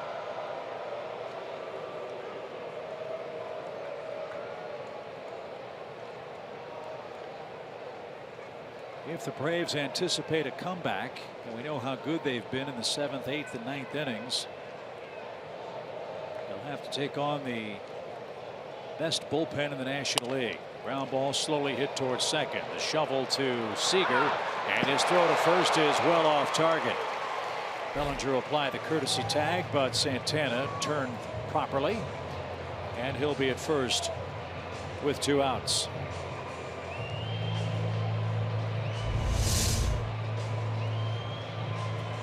Good feed. Just a lousy throw from Seager. Lucky that the screen was there to save him. So no double play gives the Braves a chance to have Freddie Freeman hit with a man aboard.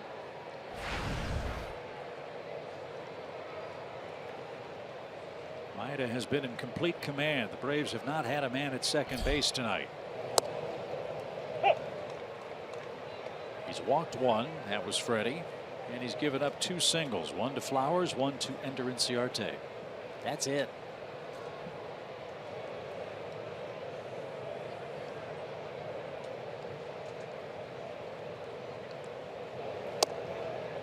That's off the plate. Even count.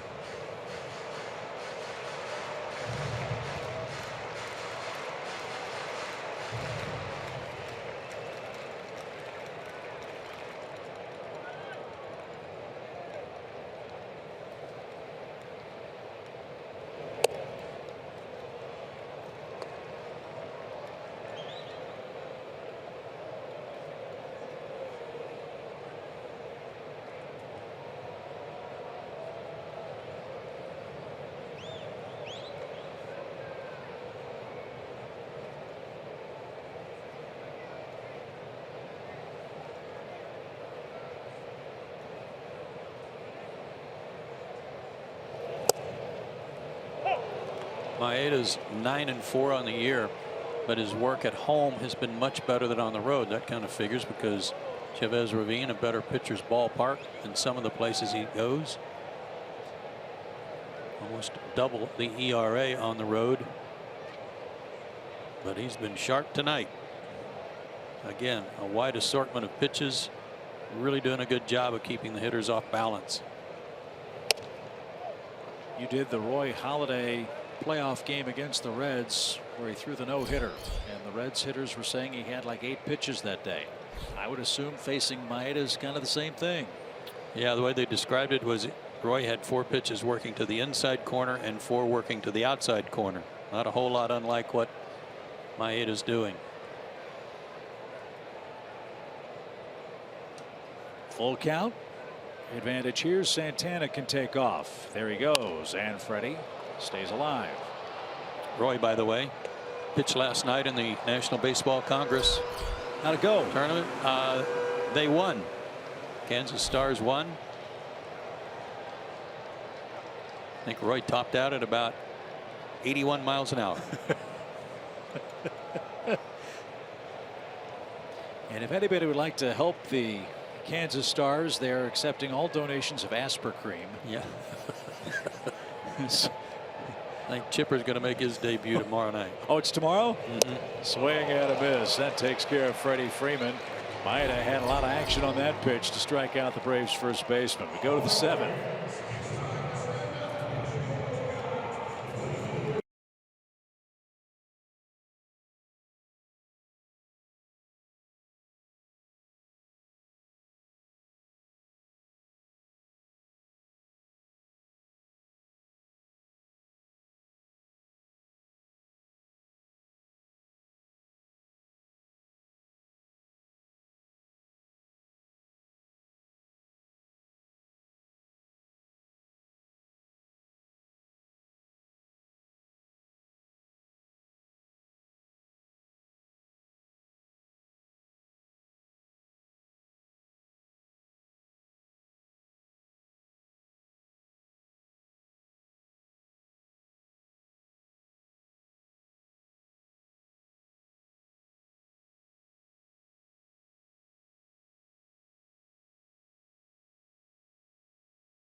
Tonight's Unlimited Baseball break brought to you by T-Mobile. The Braves farm system has been a topic of discussion tonight, and it continues to be as some very intriguing names are making news again tonight. Yeah, Philip Pfeiffer in AAA debuted yesterday. Tuki Toussaint also got called up to AA.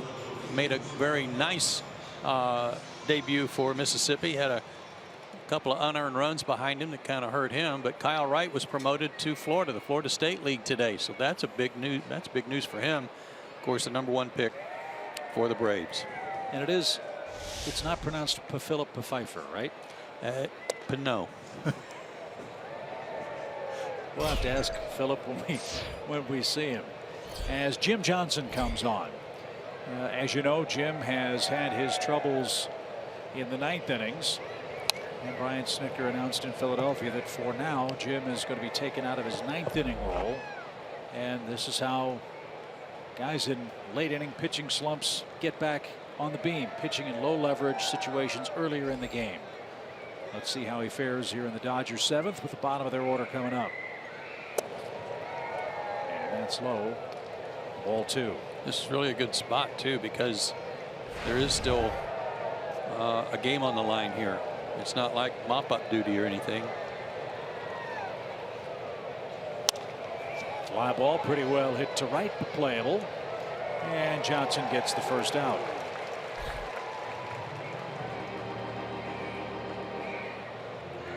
I have a great deal of respect for Jim as a major league pitcher. I have even more respect for the way he has handled the disappointing turn of events the last couple of games he's pitched. He is always at his locker. He is always there to answer questions, and he is always very frank and honest in his assessment of what's gone right or what's gone wrong. And he said very simply, I'm not making enough quality pitches, and when that happens, I'm getting hurt. And I think that's a pretty fair summation of what's taken place. It's not his first rodeo.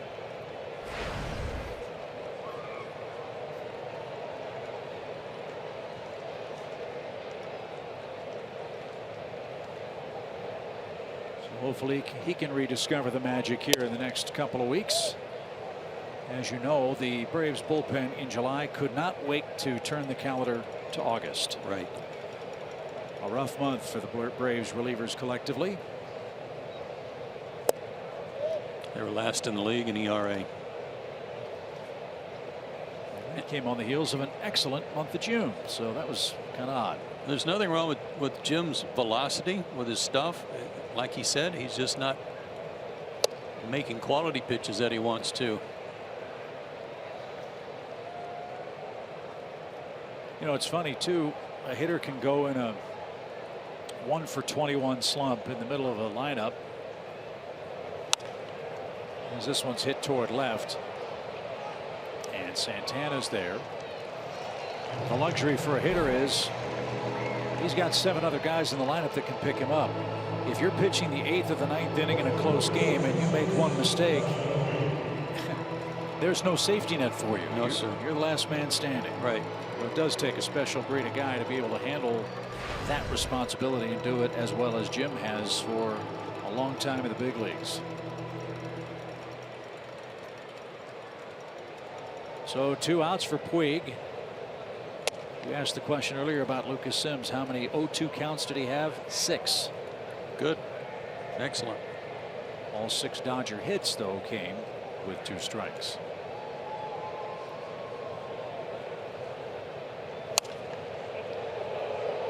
Puig's had a good night.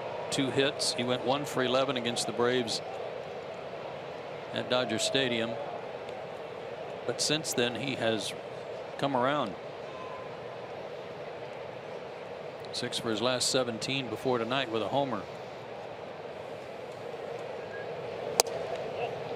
Just missed. Flowers held it there an extra second. Didn't get the call.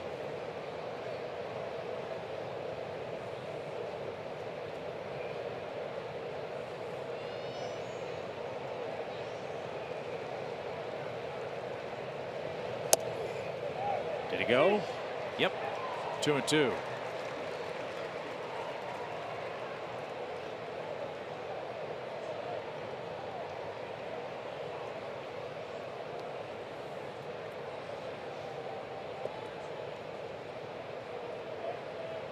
We are in the 7th in Atlanta. Dodgers lead 3-zip. And a swing and a miss. That's more Jim Johnson like. Good sinker. 2 routine fly balls and a sinking strikeout sends us to the stretch.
Brought to you by your local Ford dealer and the Georgia Lottery.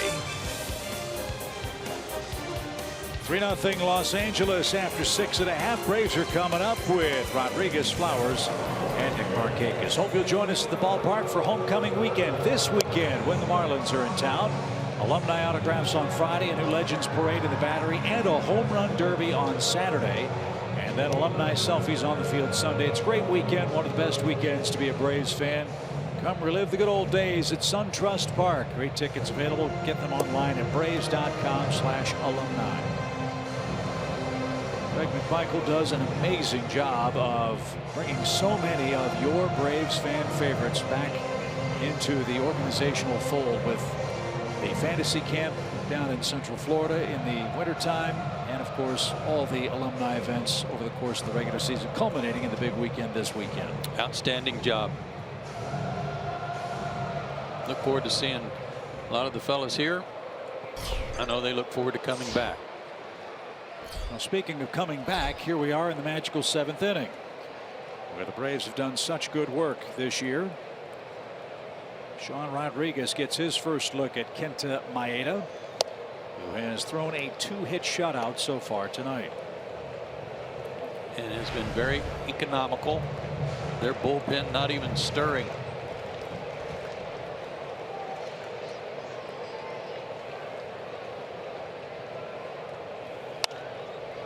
When you play the Dodgers in 4 games out west and you see Kenley Jansen once, you figure, hey, maybe we've done some really good work, and the Braves did.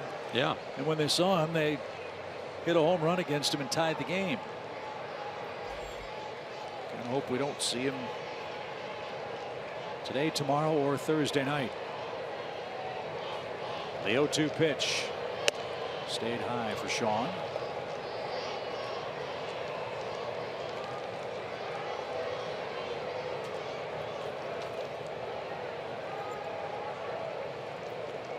This is Sean's 30th at bat since coming back from his shoulder surgery. He had 39 at bats in his rehab work. I think that's right. Rodriguez 4 hits, 2 of them have been homers.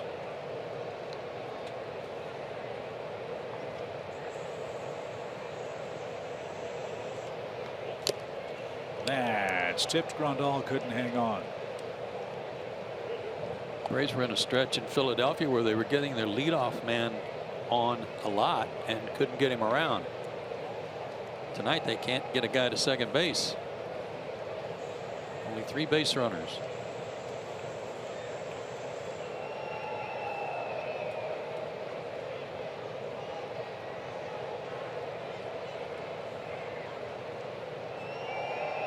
Now the 2-2 pitch. Strike 3 called outside corner. Maeda has his 4th strikeout, and that's how the home 7th begins. He's pitched a whale of a ball game, and his 83rd pitch, slider or cutter, I'm not sure what it was, looked like it missed, but got the call. And Sherwater's been pretty tight with his zone tonight too, but gave him that one. And our graphic was correct. I wasn't. That is 5 strikeouts for Maeda. And Tyler Flowers, the batter. Flowers broke up the Dodger right-hander's no-hit bid with a leadoff single in the 5th. That's the first of 2 hits tonight.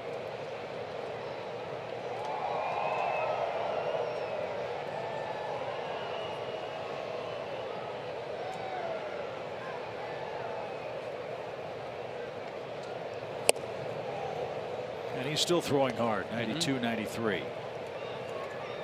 You mentioned that game down in Miami last night.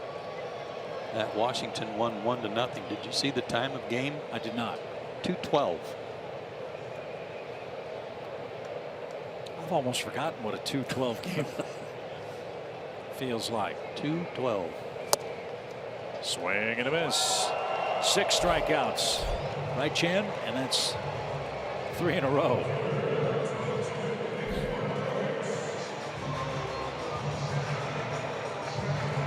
Hey, the Markakis-o-meter is up and running.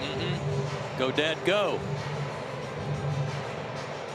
Keep rocking the hits, Dad. That is awesome. Can we see that sign again? That is great. Chop on, Daddy. That is a killer. Way to go, kids.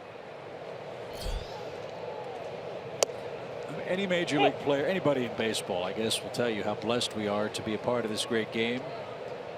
But to have the love and support of a family like Nick Markakis, not only his wife and his kids, but his mom and dad who are at every game here, and the Braves are at home. Man, what a great family. What great people, and so much fun to be around. It's one of the guilty pleasures we have, is going downstairs after the game and running into Nick's dad and talking baseball for 10 minutes or so. He's just a terrific father and a terrific son too.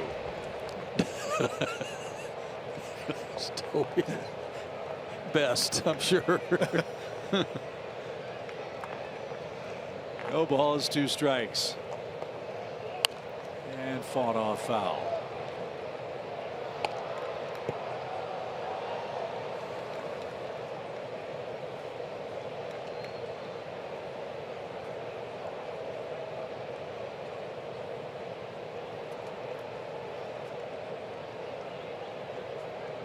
Ex-wife Christina and sons Taylor, Tucker, and Toby here at the ballpark, trying to see Dad get to 1999.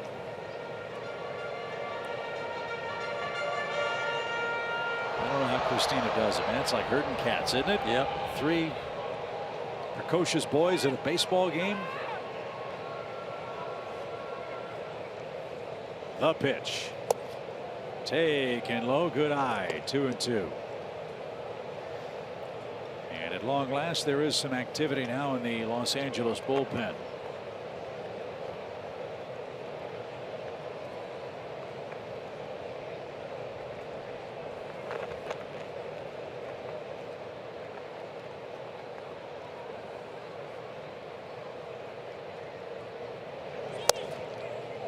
And this is what Nick was doing in Philadelphia. When he wasn't getting his hits, he was taking his walks.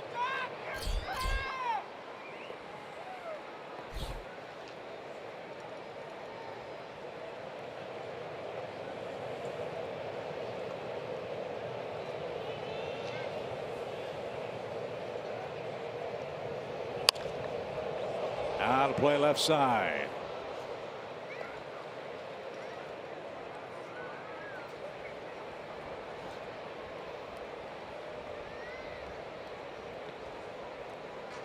Maeda's spot is due up in the bottom of the top of the 8th. He knows that. Probably his last inning, I would guess. Even though it's still manageable pitch count, so he's trying to finish up with a flourish. Popped up. And Grandal over near the Dodger dugout puts the squeeze on that. And that retires the side. Maeda with 7 innings of shutout ball. He's allowed just 2 hits. He's had a special night. So has Lucas Sims. His family is here enjoying his major league debut, and they're standing by with Paul Bird. Paul? You got it, Chip. I'm in the middle of them. Yes, and I'm proud to say that Mom Jean, with no coaching, knew what a quality start was. Your son has done outstanding tonight. What a great game. What was that like seeing your son take the mound? I'm beyond proud. He did an excellent job tonight, and we're just so excited and happy for him.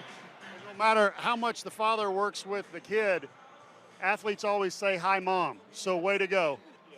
And we got Dad here, Wayne. And Wayne, you have worked with your son a lot, catching, throwing, and all this. And you told me something interesting, that he started out as a catcher. Right. When he was mostly playing travel ball, he was a catcher. He'd pitch about once a week, about 4 innings, but he'd catch a lot of the rest of the time and make a lot of throws to first base. So I think that built up that arm strength. When he took the mound, what were your thoughts? I still was having a little trouble believing it, but I was out there with him for all 92 pitches, so I need to go ice. You know? He's all in there with his son. And now, Chip, Joe, this woman right here made the broadcast a whole lot better with the energy. This is his fiance, Danny. Tell me about that first strikeout when you went crazy. Yeah, first major league strikeout. It's a big deal. What's not to go crazy about?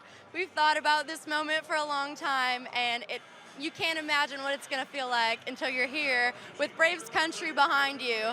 I got to watch his dream come true tonight, and nothing could beat that. You may have a future as a broadcaster, too. That was pretty well said. How about the no walks? That's incredible. You know, Lucas has come a long way. He's overcome a lot of obstacles, so for him to go out there and not walk a single person tonight, that's huge, and we're proud of him. Great stuff, guys. In the back, we got siblings Sam, we got Clara, and we have Lillian, my mom's name. I really like that. Side note, they're all left-handed. Chip and Joe, back to you. Well, I like the fact that his dad's got to go ice, Paul. That was pretty That's good. Right. Yeah. They like that you have to go ice. Way to be all in with your son.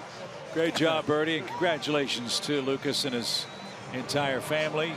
Luke Jackson takes over for Jim Johnson as this game heads to the 8th inning. Good work for Jim, an inning scoreless with a strikeout. And And Chase Utley's going to grab a bat and pinch hit for Maeda, who went 7 shutout innings, 6 strikeouts, and only 2 hits. Boy, was he outstandingly good for the Dodgers. 1 walk for Maeda tonight. So it's Chase Utley, who terrorized the Braves for so many years at Turner Field. He'll get his first chance to face Atlanta in this ballpark tonight. Utley at .236 on the season with 6 home runs. And still, Joe, despite all those years in the major leagues, that left-handed swing still a work of art. Yeah, it's about as sweet as it gets. Hasn't changed much at all.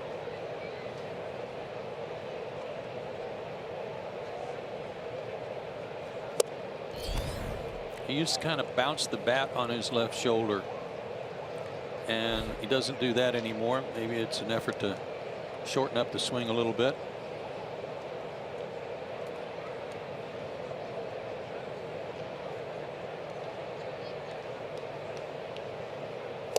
Well, a team that's loaded up with a lot of 20-year-old somethings for the Dodgers.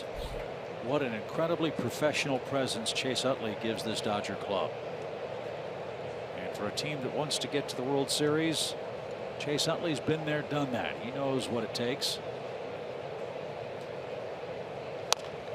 What a sounding board he has the potential to be for LA, not to mention coming up in pressure-packed situations where you know his heartbeat will still be in the 60s or 70s. Well, I think he's a lot like Nick Markakis in that respect. His personality's a lot like Nick's.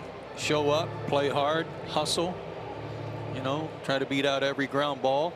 And if somebody has a question, more than happy to help out, but I'm not going to go around checking everybody's heartbeat today. And he can still do that, can't he?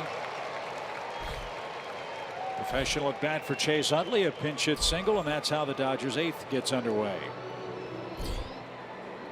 Of course, Chase Utley's going to christen an Atlanta ballpark with a hit. No question.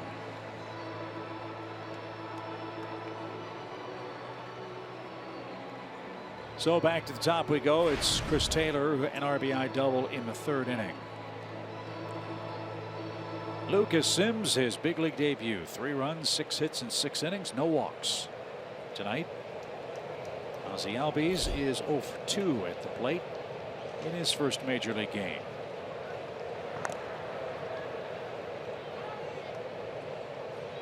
Tell you, one of the nice things for these guys that are coming up, they've got some people here that preceded them that they can go to and talk to and check out some things, you know, they need to know. Whether it's Camargo, Sean Newcomb, whomever, teammates, former teammates. And the dirt knocked down by Tyler Flowers. 1 ball, no strikes.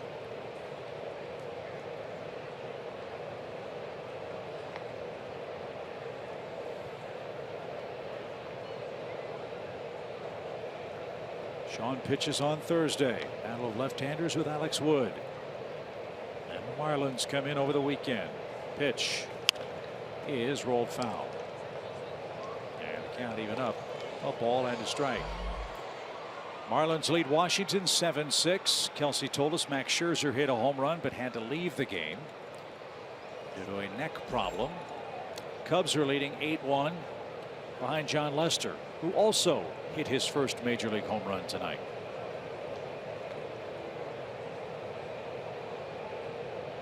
One pitch. They ought to mark the seat in the bleachers for that one.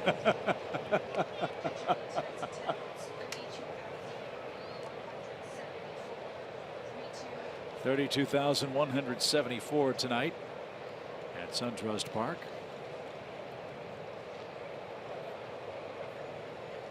On an absolutely perfect night. More of the same, we understand, tomorrow for game 2. The pitch. Out of play. Nice gesture by the Cubs the other day. They apparently are going to give Steve Bartman a World Series ring to make up for 2003.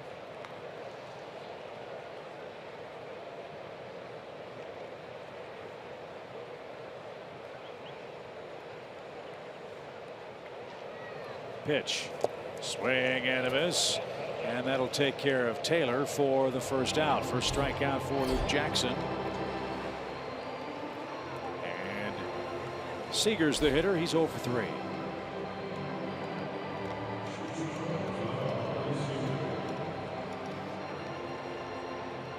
Mentioned all the Dodger rookies of the year, 17 of them. And I mentioned that they happen in bunches. Well, there was one that was undeserving. Yep. 1995. It was Hideo Nomo. Fly ball shallow left. And Santana's going to catch that. From 1992 through the 96 season, the Dodgers had all the rookies of the year, starting with Eric Karros, Mike Piazza, Raul Mondesi, Hideo Nomo, who, as you have so accurately said, was a professional player. Had already played 5 years or something like that in the Japanese major leagues. And then Todd Hollandsworth, going back to the 70s and 80s, 4-year run. Sutcliffe in 79, Howe in 80, Fernando Valenzuela in 81, Steve Sachs in 1982. All richly deserved.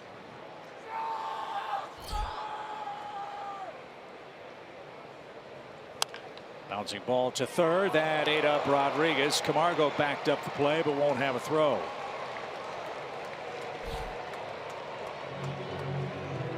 So the hot corner has been exactly that for the Braves in this game. Danny Santana olayed a ball early, and that one ate up Rodriguez at third base. Seager's aboard. Utley stops at second, and here comes Brian Snitker. I'm assuming that'll be an error. It was. So 2 of those for Atlanta in the game, and that spells the end of the night for Luke Jackson.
Xfinity. Xfinity X1 will change the way you experience TV. And by Delta Airlines. 3-0. Dodgers have the lead. Great to be back at beautiful SunTrust Park, where we'll take a live look in from our Xfinity cam before this crowd of 32,174. And all Dodgers, 3 runs on 7 hits. Atlanta just 2 hits and 2 errors, continuing a trend that was troublesome in Philadelphia. How many errors, Joe, did the Braves make in that series? 6. So 8 errors in the last 5 games for the Braves, which only adds to the miseries of the Braves relief corps. Ian Cole, the 3rd man in relief.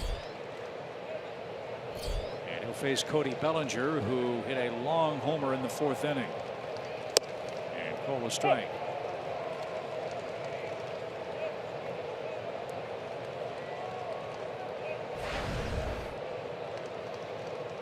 Bellinger 1 for 3 in the game.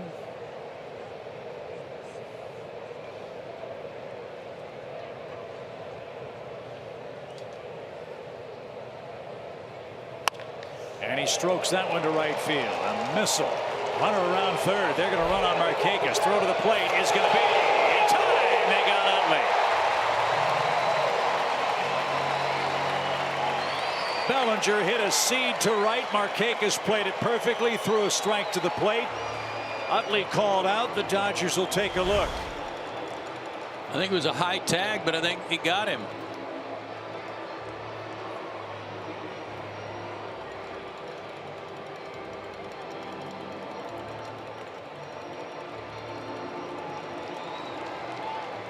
Apparently the Dodgers don't see enough to challenge the call. Markakis throws out Chase Utley at the plate to end the top of the 8th inning. Braves are coming up down 3.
Fielded and fired and retired. Chase Utley on a bang play a moment ago. Got a good hop.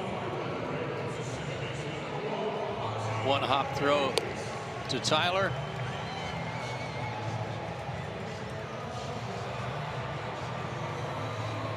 And got him on the backside.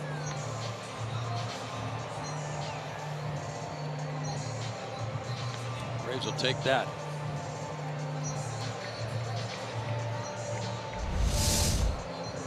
So this is Josh Raven, 29 years old. Signed as a professional before the 2006 season. He was a Cincinnati Reds 5th-round pick. And Raven spent 9 years in the minor leagues before he got a chance to pitch for the Dodgers in 2015. 9 games that season, 10 games last year. And only 3 games so far this year, but bring it up there. He's 95 to 98. Slider and a change. Last year, a broken left forearm and then right triceps inflammation sidelined him.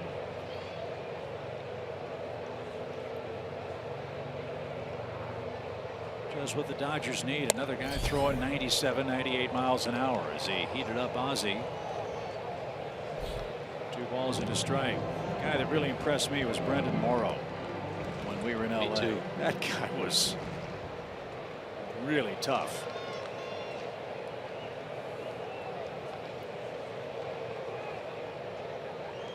The 2-1 is high. Braves need base runners. They're down 3. Manageable game, but it's late. The Braves have 6 outs left. We mentioned the acquisitions for their bullpen. Watson and Cingrani. I don't think Cingrani is here yet. Watson is. And a good start. Ozzie walks. He'll take first for the first time as a big leaguer. I don't think Yu Darvish is here either. He's a starting pitcher. Yeah. But Watson is, and he's warming up already. That'll give him a real good 3-headed monster lefty out of the bullpen between Watson, Cingrani, and Luis Avilan, who's pitched real well for them too, the former Brave. And again, if you figure they were to face the Nationals, that would be extremely valuable. The Cubs with their left-handed bats, extremely important. So Johan Camargo, the batter. Runner at first, nobody out. And a good cut, fouled away. Well, barring a complete collapse, they're going to get the wild card team as the team having the best record. So that could be somebody in their own division, perhaps. Yeah, right now that'd be either Arizona or Colorado.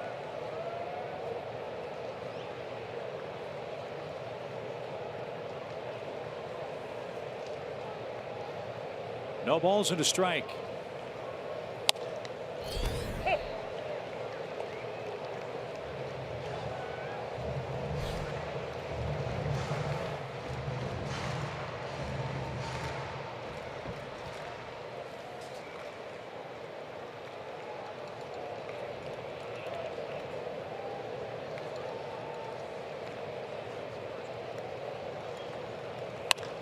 Fly ball, pretty well hit. That's deep right. Puig going back. That ball is gone. A 2-run homer.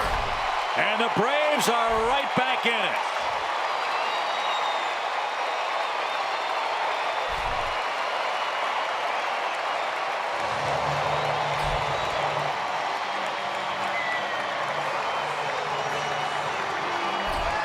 That's his third homer, but his first one left-handed. Behind in the count. Got a pitch up and tomahawked it.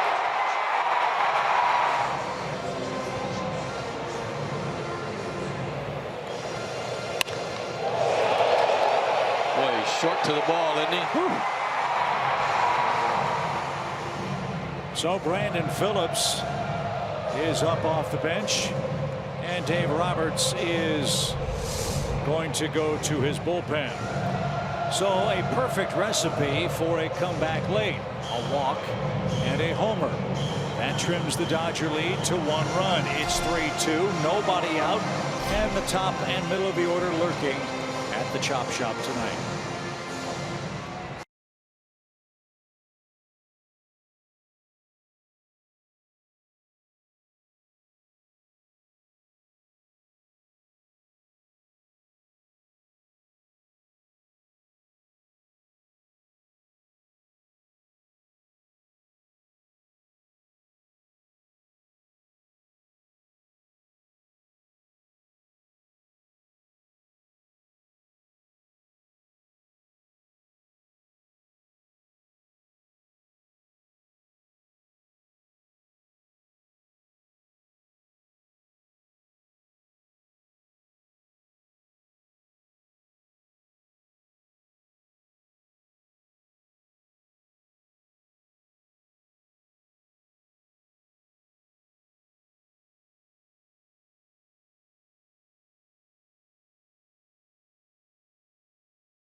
Is brought to you by your local Toyota dealer. Let's go places. And SunTrust. Late excitement for the Braves, as has been customary all year long. It's a 3-2 score thanks to a Johan Camargo homer. And yes, you can kiss it goodbye.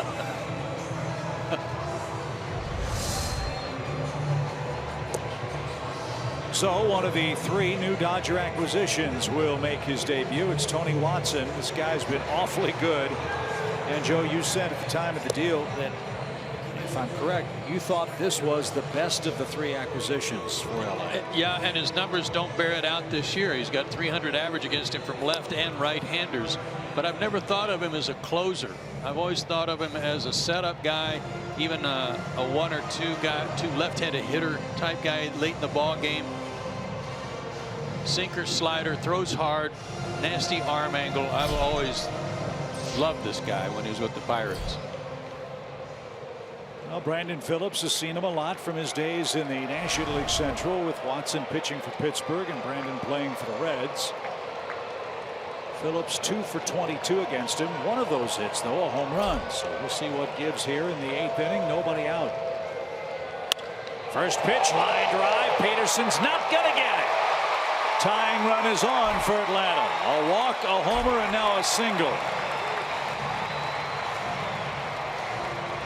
More late inning heroics from the Braves offense. It's wonderful.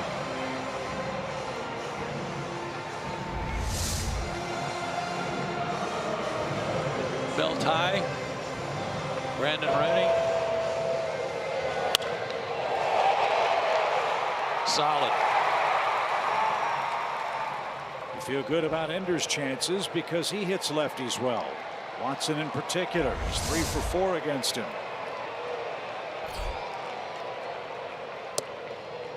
And that missed outside, ball 1. Ender at .316 on the year. 30 hits and 95 at bats against left-handed pitching with 11 runs batted in.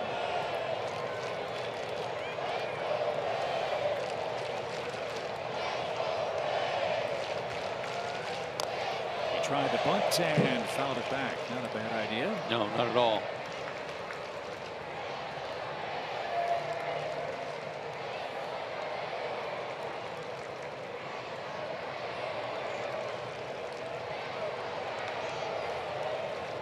The Braves may not always win, but they never quit.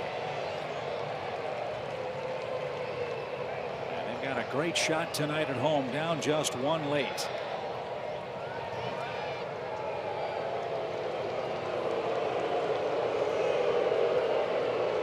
The inning started with a leadoff walk to Ozzie Albies from Josh Raven. Then Johan Camargo cracked a homer over the .375 sign in right. Brandon Phillips followed with a single off Watson. Now Ender, a 1-1 pitch. Got the bunt down. Turner sniffed it out, looked to second, made the smart play to first. Sacrifice of beauty.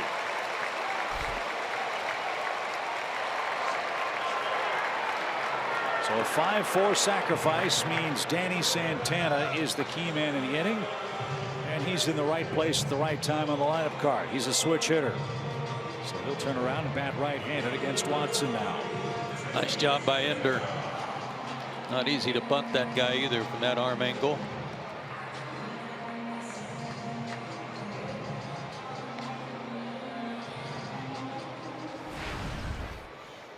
Well, this is that spot that has really been troubling the Braves, Chip, trying to get a guy in from scoring position, get that big hit. Plagued him in Philly. Let's hope they can put an end to it right here.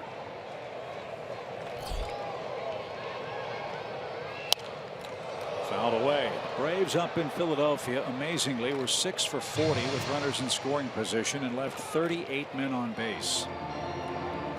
This at bat right here is the first at bat of the night for the Braves with a runner in scoring position. It's in the 8th inning with 1 out.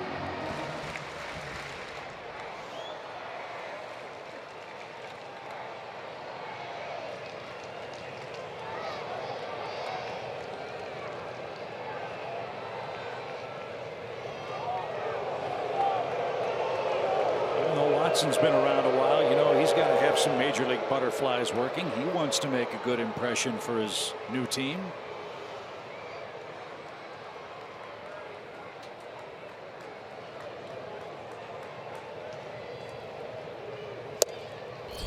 And he's just missing the corner. Joe, as you said, Stu Sherwater has had a tight zone, but a consistent tight zone. Yeah, at first I thought, well, it's not going to be east and west. It'll be north and south. Then it really wasn't north and south either. Just a small zone. Surprised there have been no more walks than there have. Runner's going to try to steal third, and Santana fouled it away. Brandon had that thing stolen almost standing up, but it's a foul ball, and he'll have to go back to second.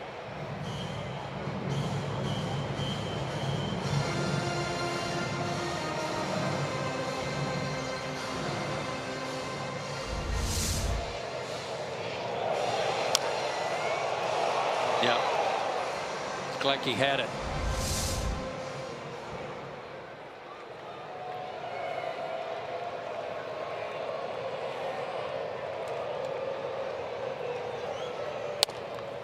To the right side, and the runner to third, but that costs Atlanta out number 2. That's a shame. And Phillips got to third base. That ground ball would have probably brought him home. So with 2 outs, the tying run's 90 feet away, and it's Freddie Freeman coming up.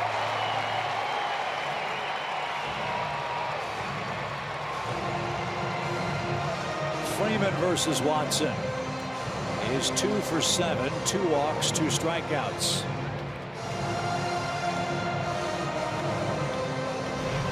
Well, this is a good example of why they brought this guy over here, is in key situations like this against tough left-handed hitters. So he's going to get a sampling of it right here. 1-run game, runner at third, 2 outs. And Freeman shoots one softly toward third, and Watson sawed him off, and that ends the inning. Freeman frustrated. Braves settle for 2 thanks to a Johan Camargo homer, and we're off to the 9th.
Delta Airlines here at the ballpark Friday, August 18th.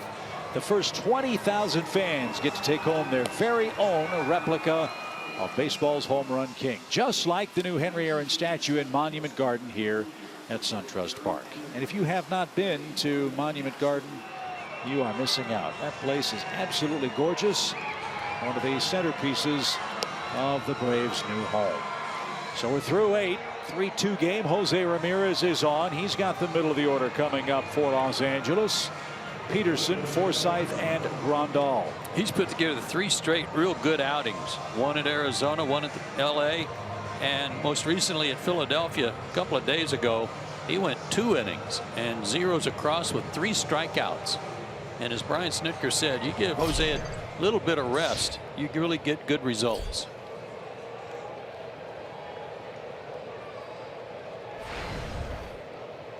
Peterson's 0 for 2, and he's been hit by a pitch.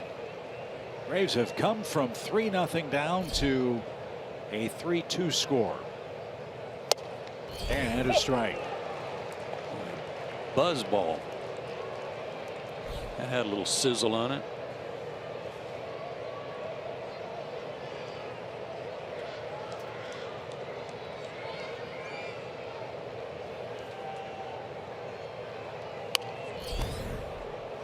Bunted 96 out of play, foul. 0-2.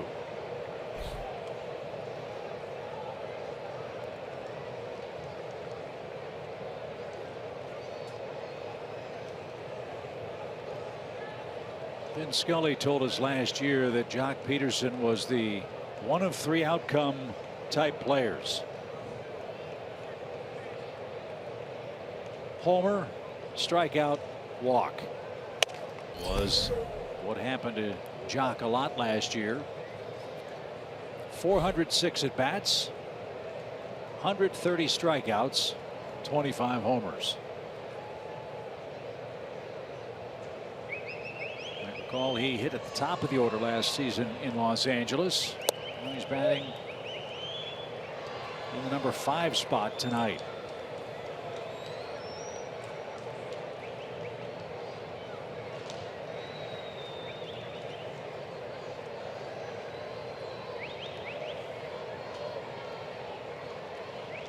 Two balls, 2 strikes, and out of play. And if Vin Scully is watching the game tonight, wish him and his family all the best. We had such a wonderful visit with him last season at Dodger Stadium. And he was, as always, so gracious with his time and his memories, and hope he and the entire Scully clan are doing better than good. Pitch taken low. Full count. Can't give the Dodgers any more help. Forsythe next. Grandal waiting. Then Puig due 4th this inning.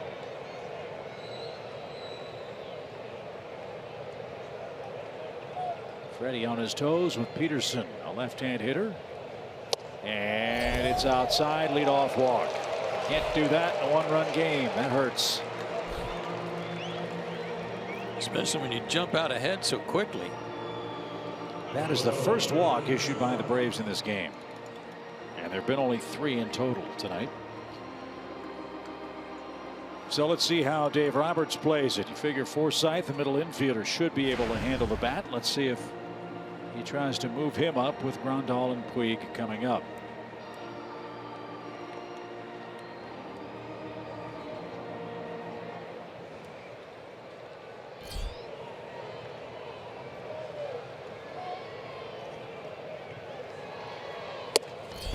Right there, a strike.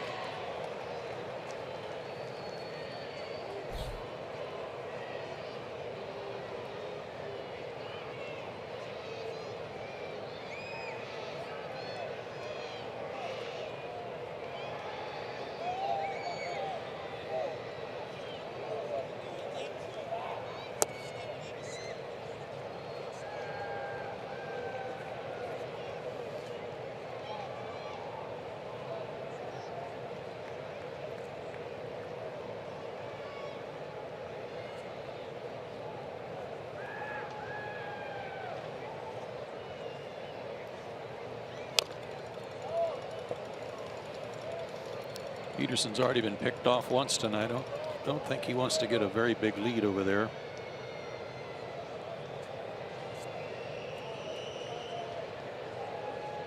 One stolen base on the season.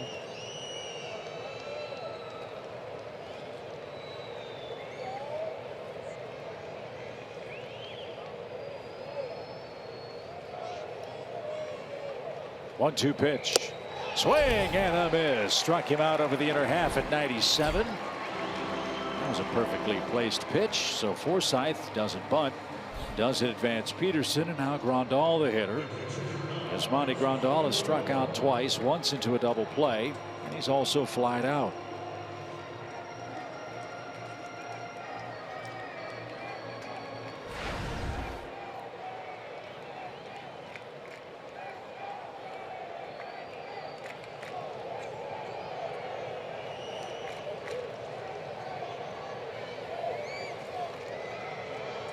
Braves were still adjusting their infield defense for Grandal, and Ramirez was ready to throw. Flowers got him to step off. That ball got away from Freeman. It might have ricocheted off Peterson, and that might have picked off a couple of people. That got Freddie right off the heel of his left wrist.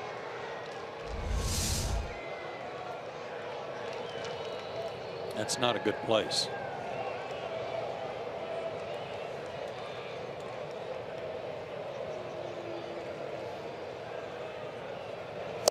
Swing and a miss. No balls and a strike. Yeah, the reaction of Freeman after that ball bounced and short hopped him at first base.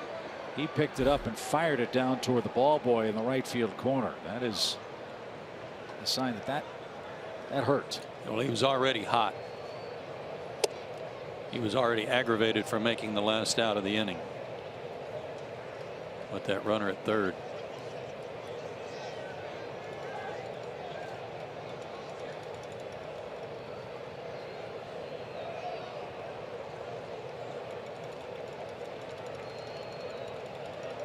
One pitch and fouled back. Nice comeback year for Yasmani Grandal this year. He hit 27 homers last season, hit just 228. 272 is marked now with 14 homers and 41 knocked in. He's got an excellent chance to surpass the power and RBI numbers for LA. Played 126 games last season. Very underrated player. Switch hitter. Who came over from the San Diego Padres.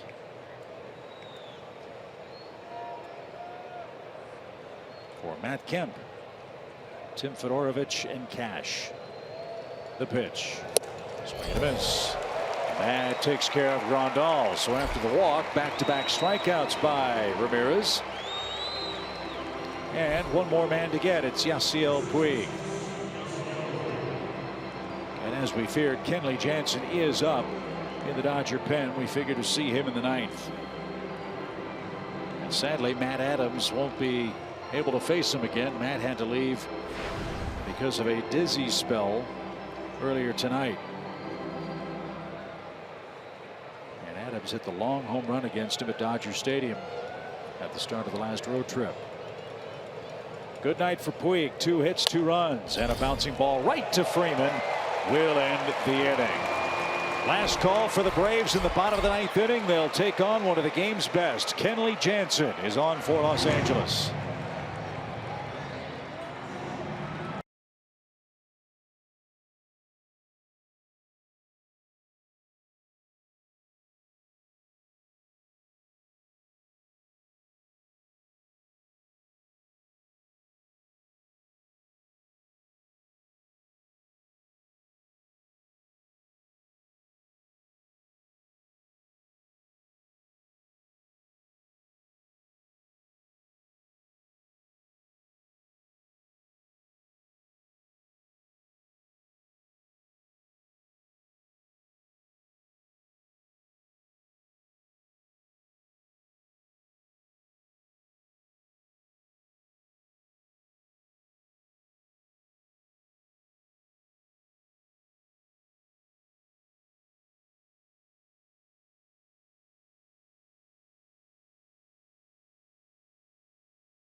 Cast is presented by authority of the Atlanta Braves and may not be reproduced or retransmitted in any form. The accounts and descriptions of this game may not be disseminated without the express written consent of the Atlanta Braves.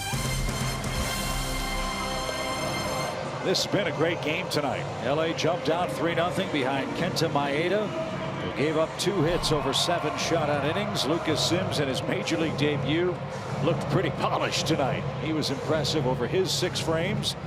And now Atlanta will try to spoil what's been a magical season for Kenley Jansen this year. 1 blown save. Guess who gave it to him? Braves on the home run by Matt Adams. 4 walks, folks. 69 strikeouts. Fastball, cutter, slider. The cutter is the pitch. Throws that more often than anything else. That sits at about 92 to 95. And if there's any kind of poetic justice or symmetry to this game, somehow, some way, we're going to get to Kenley Jansen versus Ozzie Albies with the game on the line. 2 natives of Curacao. That would be great. Sean Rodriguez up for the 2nd time tonight. He came on in the 6th inning and struck out his first time up.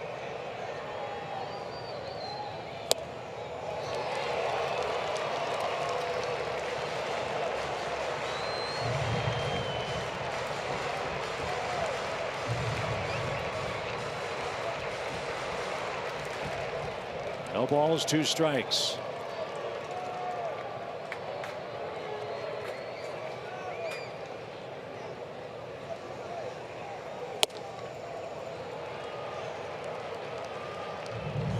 That's where Grandal wanted it. Fastball up. This is just a 4-seamer. That wasn't a cutter.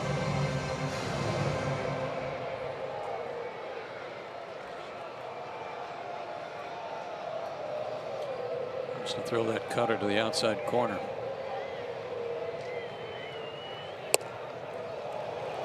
Got the corner, but it was too high, I'm supposing. 2-2.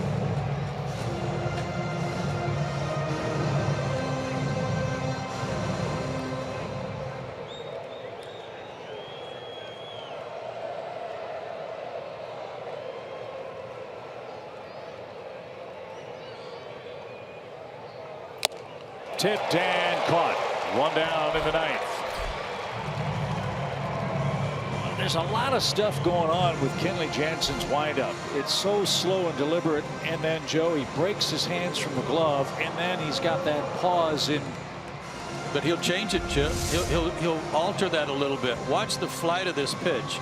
This is the cutter, but it's thrown hard, and it just got about a 2 or 3 inch movement to it that's lateral to move off the end of the right-hander's bats. But you're right about his motion, but sometimes he'll have that pause, sometimes he won't. So you can understand why he is so tough to hit. Not nearly the pause there as Jansen gathered and delivered. So when you talk about a hitter trying to time a pitcher, I would think he's almost impossible to time consistently. No balls and a strike for Tyler Flowers, who's 1 for 3. Picked up the first Braves hit tonight. It was in the 5th. Braves only have 4 hits in total in the game so far.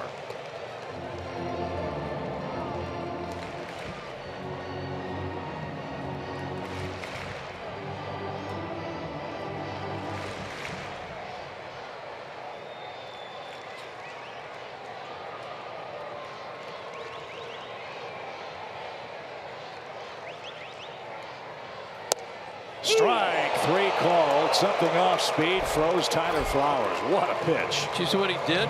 He did like a Clayton Kershaw toe tap before he threw that one. Unbelievable.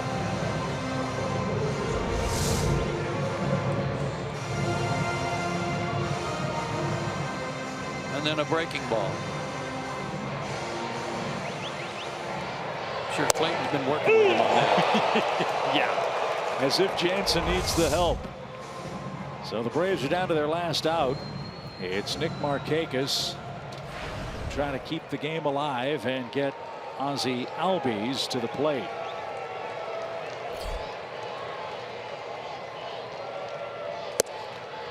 At the knees, a strike.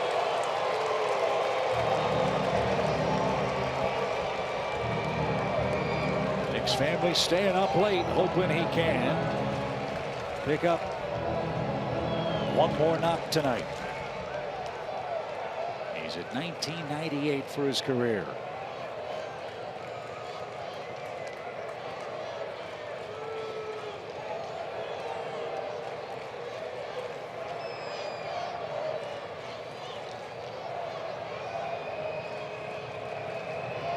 Up and in.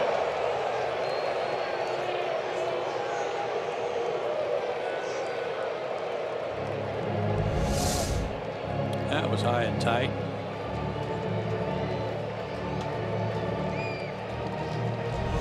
This guy doesn't walk anybody, and his batting average against him is 168. 28 hits in 47 innings now. 1-1 pitch. Popped up. That's over by the Dodger dugout, but into the seats.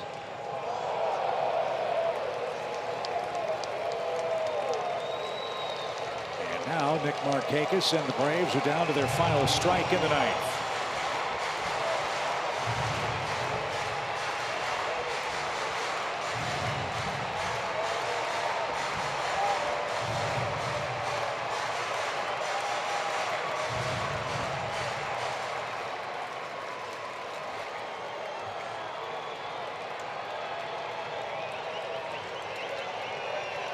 Kenley Jansen ready, and his 1-2 pitch is upstairs.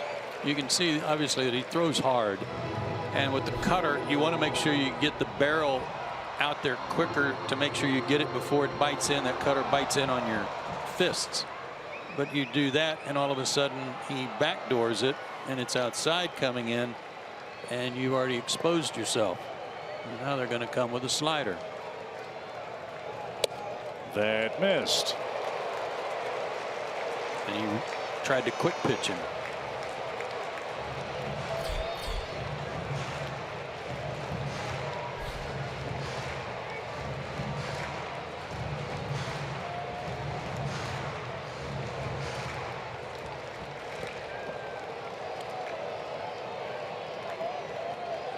Now it's a full count for Markakis. And swing and a miss. Kenley Jansen strikes out the side in the 9th inning, and the Dodgers win their first game played at SunTrust Park. Tonight's final: LA 3, Atlanta 2. Kenta Maeda beats Lucas Sims, who falls to 0-1 in his major league debut. Great comeback, Joe, but not enough offense to get it done tonight. Yeah, just 4 hits tonight. Made it close, though, of course, with a late rally, and had the tying run at third base. Just couldn't get him in. So LA hands the Braves their 6th consecutive loss, a 3-2 final. We'll talk about tonight's game and preview tomorrow's middle game of the series on Braves Live coming up next.